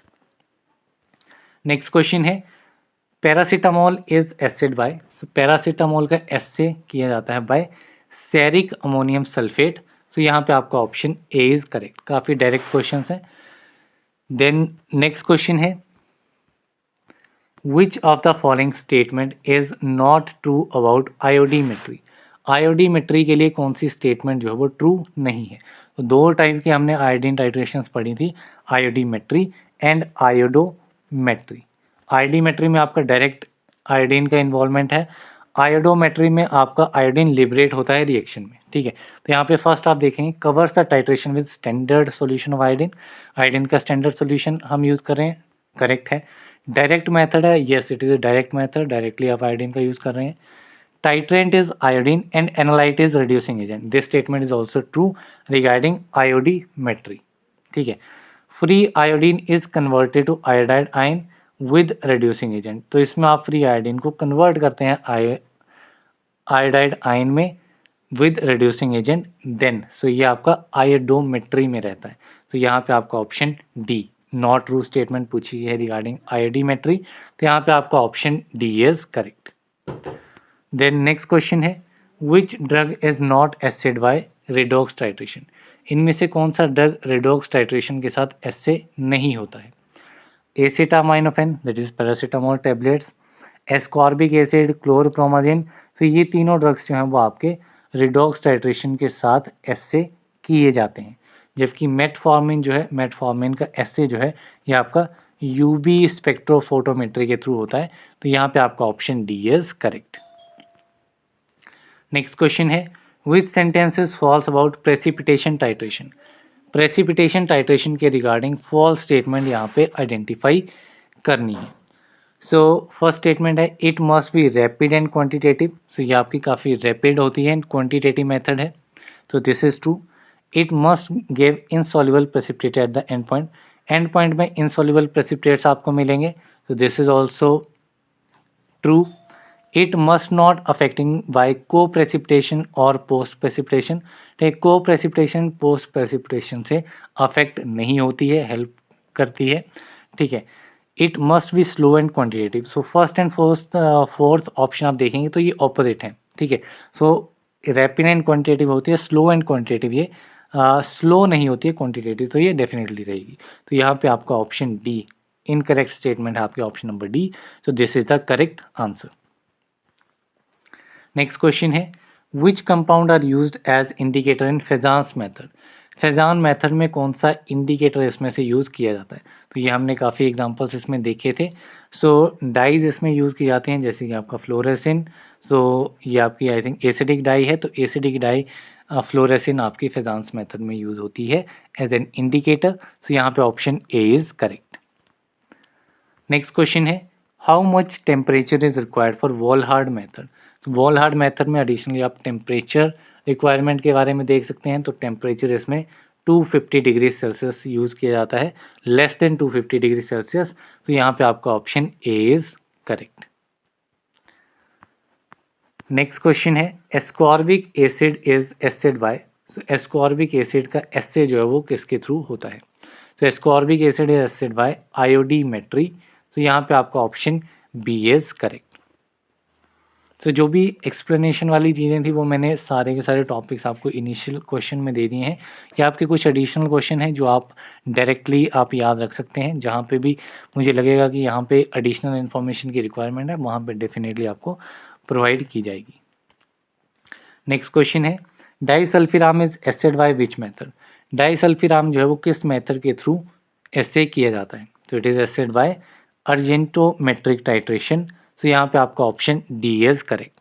इसके अलावा अगर अदर सब्सटेंसेस की बात करूँ तो सोडियम क्लोराइड आपका AgNO3, ठीक है, सिल्वर नाइट्रेट, KCl, मेफेलेन, मेल्फेलेन, ठीक है, आपका लोमस्टिन। सो ये डिफरेंट कंपाउंड्स भी आपके अर्जेंटोमेट्रिक टाइट्रेशन से इससे होते हैं। देन नेक्स्ट क्वेश्चन है which method is use for the determination of water content. Water content को डिटरमाइन करने के लिए कौन सा मेथड जो है वो यूज़ किया जाता है? ठीक है, सो वाटर कंटेंट को डिटरमाइन करने के लिए आपका कार्ल फिशर टाइट्रेशन जो है वो यूज़ किया जाता है। एंड कार्ल फिशर टाइट्रेशन के ऊपर multiple more than 20 MCQ questions की एक मैंने वीडियो काफ़ी टाइम पहले अपने चैनल पे बनाई थी, तो उसको आप देख सकते हैं। उसका लिंक मैं ट्राई करूँगा डिस्क्रिप्शन बॉक्स में प्रोवाइड करने का, तो वहाँ पे देख सकते हैं 20-25 क्वेश्चन आपको देखने को मिलेंगे कार्ल फिशर टाइट्रेशन के बारे में। कम्प्लीटली उसमें सारी की सारी चीज़ें कवर्ड आपको देखने को मिलेंगी। यहीं पे अगर मैं डाईएज़ोटाइजेशन टाइट्रेशन की बात करूं, जैसे कि हमने पहले इसमें क्वेश्चंस काफ़ी किए हैं, तो डाईएज़ोटाइजेशन टाइट्रेशन आपके सल्फोनामाइड्स के लिए, सल्फोनामाइड्स की डिटर्मिनेशन के लिए, क्लोरप्रोमाजिन के लिए, डोपामाइन के लिए, प्रोकेनामाइड के लिए, तो डिफरेंट कंपाउंड्स की डिटर्मिनेशन के लिए आपकी डाईएज़ोटाइजेशन टाइट्रेशन यूज़ की जाती है। जबकि जो आपका के जल्दाल मेथड है, ठीक है, ये आपका नाइट्रोजन एस्टिमेशन के लिए यूज़ किया जाता है। सो ये आपकी इंपॉर्टेंट सारी चीज़ें हैं। नेक्स्ट क्वेश्चन है drug analyze by non aqueous titration accept. तो कौन सी ड्रग आपके नॉन एक्वस टाइट्रेशन के थ्रू एनालाइज नहीं किए जाएंगे? तो एस्टेमिजोल, कैल्शियम ग्लूकोनेट, बिसाकोडिल, कोल्चिसिन। सो इसमें आपका जो कैल्शियम ग्लूकोनेट है ये आपका एक्वस टाइट्रेशन के थ्रू एनालाइज किया जाता है, ना कि नॉन एक्वस टाइट्रेशन के थ्रू। तो यहाँ पे आपका option B is correct. Next question है water acts as so water कैसे एक्ट करता है, ठीक है, monodentate, bi tetra, hexadentate. So जो वाटर है ये आपका एक्ट करता है as a monodentate, single coordinate bond की फॉर्मेशन करता है। सो यहाँ पे आपका option A is correct. And monodentate को यूनिडेंटेट भी कहा जाता है, it is also known as unidentate. इसका एग्जाम्पल हमने एक पहले देखा था अमोनिया, एक प्रीवियस क्वेश्चन में अमोनिया का एग्जाम्पल हमने देखा था, वो भी आपका यूनिडेंटेट है। इसके अलावा आपके जो फ्लोराइड आयंस हैं, ठीक है, या क्लोराइड आयंस हैं या साइनाइड आयंस हैं, तो ये जो आयंस हैं ये आपके मोनोडेंटेट लिगेंड की तरह एक्ट करते हैं, ठीक है। बाकी अगर मैं बाईडेंटेट की बात करूं, बाईडेंटेट की, तो बाईडेंटेट में आपका इथाइलिन डाइमाइन आ जाएगा, इथाइलिन डाइअमाइन आ जाएगा, ऑक्जेलेट आयंस आ जाएंगे, ये भी हमने डिस्कस किया हुआ है। देन आपका जो पॉलीडेंटेट रहता है, ठीक है, पॉलीडेंटेट, पॉलीडेंटेट में आपका डाई इथाइलिन, ठीक है, डाई इथाइलिन ट्राइअमाइन आ जाएगा, ट्राइअमाइन, इथाइलिन डाइमाइन टेट्राएसिटिक एसिड आ जाएगा, ट्राईफॉस्फेट आयंस आ जाएंगे। तो ये आपके पॉलीडेंटेट कैटेगरी में आएंगे। तो ये कैटेगरीज भी आप इंपॉर्टेंटली याद रखेंगे। द नेक्स्ट क्वेश्चन है which of the following titrant is self indicator. So self indicator का हमने एक प्रीवियस क्वेश्चन देखा था। सो सेल्फ इंडिकेटर आपका KMnO4 यूज होता है। इसके अलावा सेरिक अमोनियम सल्फेट ये भी आपका जो है वो as a self indicator use किया जाता है। तो यहाँ पे आपका option D both A and C will be the correct answer. Next question है which analytical technique is used for determining the amount of oxidizing agent। इनमें से कौन सी एनालिटिकल टेक्निक जो है वो ऑक्सीडाइजिंग एजेंट के अमाउंट को डिटरमाइन करने के लिए यूज़ की जाती है। So this technique is iodometry. So यहाँ पे आपका option D will be the correct answer. Next question है replacement titration is use for. So replacement titration calcium के लिए यूज़ की जाती है। एडिशनल क्वेश्चन है तो इसको आप याद रख सकते हैं। तो यहाँ पे option A is correct. Next question है a titration in which potential applied across two electrodes is maintained at a constant value and the current is measured and plotted against volume of titrant is. So ऐसी titration जिसमें potential जो applied हो रहा है दो electrodes के बीच में, जिसको मेंटेन किया जाता है कांस्टेंट वैल्यू के ऊपर, एंड करंट जो कि मेजर होता है, ठीक है, इन दोनों को प्लॉट किया जाता है अगेंस्ट वॉल्यूम ऑफ टाइट्रेंट।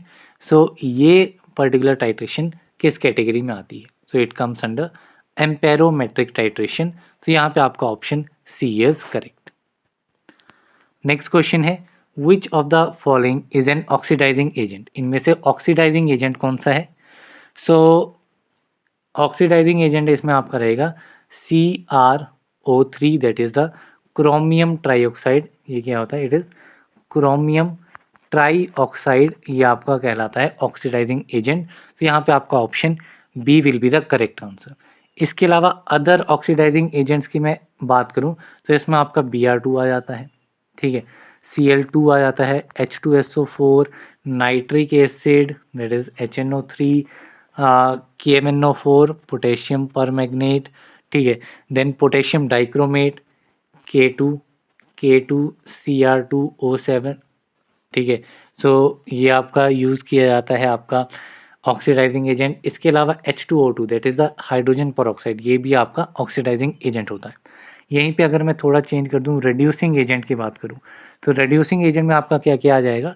तो रिड्यूसिंग एजेंट में आपका सोडियम हाइड्रोक्साइड आ जाएगा, कार्बन आ जाएगा, कार्बन मोनोऑक्साइड आ जाएगा, H2 आ जाएगा, H2S हाइड्रोजन सल्फाइड आ जाएगा, ठीक है, पोटेशियम आयोडाइड आ जाएगा, सल्फर डाइऑक्साइड आ जाएगा, NH2 आ जाएगा। सो ये डिफरेंट एग्जाम्पल हैं, जो अदर एग्जाम्पल दिए गए हैं, NaOH, SO2, H2S, ये आपके रिड्यूसिंग एजेंट हैं। देन नेक्स्ट क्वेश्चन है in limit test of sulphate which of the following is use to prevent super saturation. ठीक है, सल्फेट के लिमिट टेस्ट में इनमें से कौन सा एजेंट जो है वो सुपर सेचुरेशन को प्रिवेंट करने के लिए यूज़ किया जाता है? लिमिट टेस्ट काफ़ी इंपॉर्टेंट है, ठीक है, मल्टीपल एग्जाम्स में ये पूछे जाते हैं, तो ये टॉपिक भी आपका काफ़ी इंपॉर्टेंट है एनालिसिस से। सो यहाँ पे आपका सुपर सेचुरेशन को प्रिवेंट करने के लिए लिमिट टेस्ट ऑफ सल्फेट में आपका यूज़ होता है अल्कोहल। तो यहाँ पे आपका option C will be the correct answer. इसके अलावा इसमें आपका HCl का भी यूज़ होता है, जो कि आपका सॉल्यूशन को, ठीक है, सॉल्यूशन को एसिडिक बनाने के लिए यूज़ किया जाता है, ठीक है, सल्फेट के लिमिट टेस्ट में ही। देन आपका पोटेशियम सल्फेट यूज़ किया जाता है, जो कि सेंसिटिविटी को इंक्रीज़ करने के लिए, ठीक है, टेस्ट की सेंसिटिविटी को इंक्रीज़ करने के लिए यूज़ किया जाता है, ठीक है। एंड इसमें जो सल्फेट के लिमिट टेस्ट में जो रिएजेंट, अगर रिएजेंट पूछ लिया जाए डायरेक्टली कि which reagent is used in the limit test of sulphate, तो वो आपका रहेगा वेरियम सल्फेट, ठीक है, वो आपका रहेगा वेरियम सल्फेट। तो ये डिफरेंट चीज़ें आप सल्फेट के लिमिट टेस्ट में याद रखेंगे। देन नेक्स्ट क्वेश्चन है, as per British pharmacopoeia which of the reagent is use for the limit test of sulphate. Same चीज़ पूछी गई है जो मैंने अभी आपको डिस्क्राइब करी, तो ये है आपका वेरियम सल्फेट, तो यहाँ पे आपका option C is correct. Next question है, in limit test for iron interference of other metal cation is removed by. So iron के लिमिट टेस्ट में जो अदर मेटल कैटाइंस रहते हैं, इनकी इंटरफेरेंस को रिमूव करने के लिए किस एजेंट का यूज़ किया जाता है। तो इसमें आपका एजेंट जो है वो यूज़ किया जाता है सिट्रिक एसिड, तो यहाँ पे आपका option B will be the correct answer, ठीक है। तो सिट्रिक एसिड बेसिकली क्या करता है, ये आपका आयंस की प्रेसिपिटेशन को हेल्प करता है। Citric acid helps the precipitation of iron bye ammonia, उसके साथ बेसिकली कॉम्प्लेक्स फॉर्मेशन करता है, जिसकी वजह से इंटरफेरेंस रिमूव हो जाती है। एंड इसमें आपका जो थायोग्लाइकोलिक एसिड है आयरन के लिमिट टेस्ट में, वो ऑक्सीडाइज करता है आयरन 2 को, ठीक है, Fe2 को Fe3 में ऑक्सीडाइज कर देगा, ये आपका थायोग्लाइकोलिक एसिड का काम रहता है। एंड अमोनिया सोल्यूशन जो है, अमोनिया सोल्यूशन आपका यूज़ किया जाता है सोल्यूशन को अल्कलाइन बनाने के लिए, ठीक है। सो ये डिफरेंट चीज़ें आप इसमें याद रखेंगे। नेक्स्ट क्वेश्चन है, the user limit of heavy metals as IP is. So in IP, ठीक है, इंडियन फार्माकोपिया के अकॉर्डिंगली हैवी मेटल्स की लिमिट कितनी हो सकती है, ठीक है। सो हैवी मेटल्स की लिमिट आपकी रहती है 20 ppm, 20 पार्ट्स पर मिलियन। तो यहाँ पे आपका option B will be the correct answer. Next question है, in limit test for lead the reagent used as per Indian pharmacopoeia and British pharmacopoeia is. So lead के लिमिट टेस्ट में जो reagent use किया जाता है, that reagent is डाइथायाजोन। तो यहाँ पे आपका option A is the correct answer. And जो अदर मेटल रहते हैं, ठीक है, उनकी इंटरफेरेंस को अवॉइड करना है, ठीक है, या फिर pH को ऑप्टिमम करना है, तो उसके लिए डिफरेंट रिएजेंट्स यूज़ होते हैं, जिसमें आपका अमोनियम सिट्रेट आ जाता है, ठीक है, अमोनियम सिट्रेट इसमें यूज़ किया जाता है, ठीक है। KCN आपका यूज़ होता है पोटेशियम साइनाइड, NH2OH.HCl ये आपके यूज़ किए जाते हैं डिफरेंट रिएजेंट्स, ठीक है, इंटरफेरेंस को अवॉइड करने के लिए। नेक्स्ट क्वेश्चन है, in the limit test of arsenic which of the following method is use. Most important question limit test में, काफ़ी टाइम में मल्टीपल एग्जाम्स में, फार्मासिस्ट, ड्रग इंस्पेक्टर, GPAT, हर एग्ज़ाम में ये क्वेश्चन पूछा गया है। तो इसमें आपका टेस्ट जो है वो यूज़ होता है गुडज़ाइट टेस्ट, ये गुडज़ाइट मेथड आपका आर्सेनिक के लिमिट टेस्ट में यूज़ किया जाता है। नेक्स्ट क्वेश्चन है, in limit test for arsenic which of the following use for convert arsenic to arsine gas. Arsenic को आर्साइन गैस में कन्वर्ट करने के लिए किस रिएजेंट का यूज़ इसमें किया जाता है। तो इसमें आपका जो रिएजेंट यूज़ किया जाता है इसमें वो पोटेशियम आयोडाइड है, साथ ही स्टेनस क्लोराइड का भी यूज़ किया जा सकता है, अल्टरनेटिवली जिंक हाइड्रोक्लोराइड का यूज़ भी किया जा सकता है। तो ये सारे कंपाउंड्स जो हैं वो आर्सेनिक को आर्साइन गैस में कन्वर्ट करने के लिए यूज़ किए जाते हैं। तो यहाँ पे आपका option D will be the correct answer. Next question है, which one is used as standard substance for limit test of sulphate.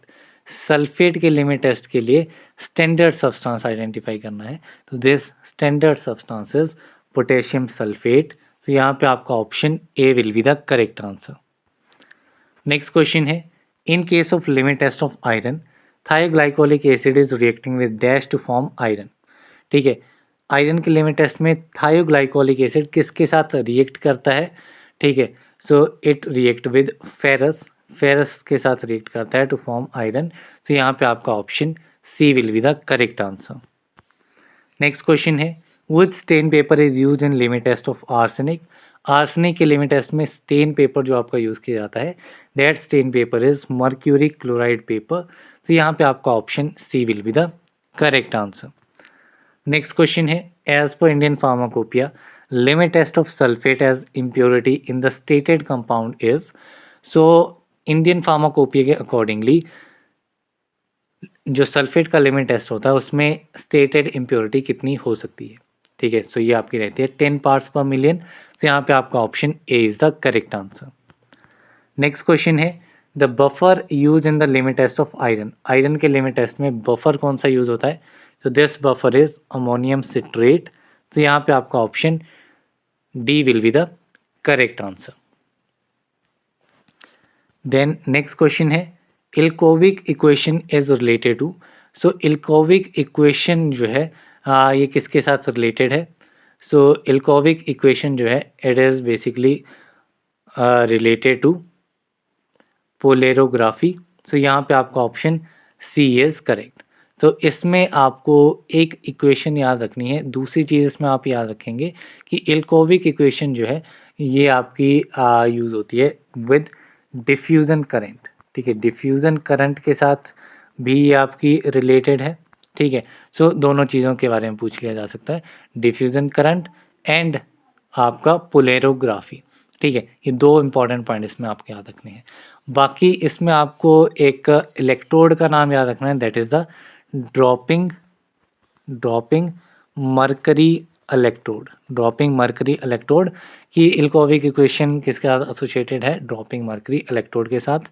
Equation अब इसमें आप याद रखेंगे I D is equal to 607, क्योंकि इस इक्वेशन से भी काफ़ी बार क्वेश्चन पूछा गया है।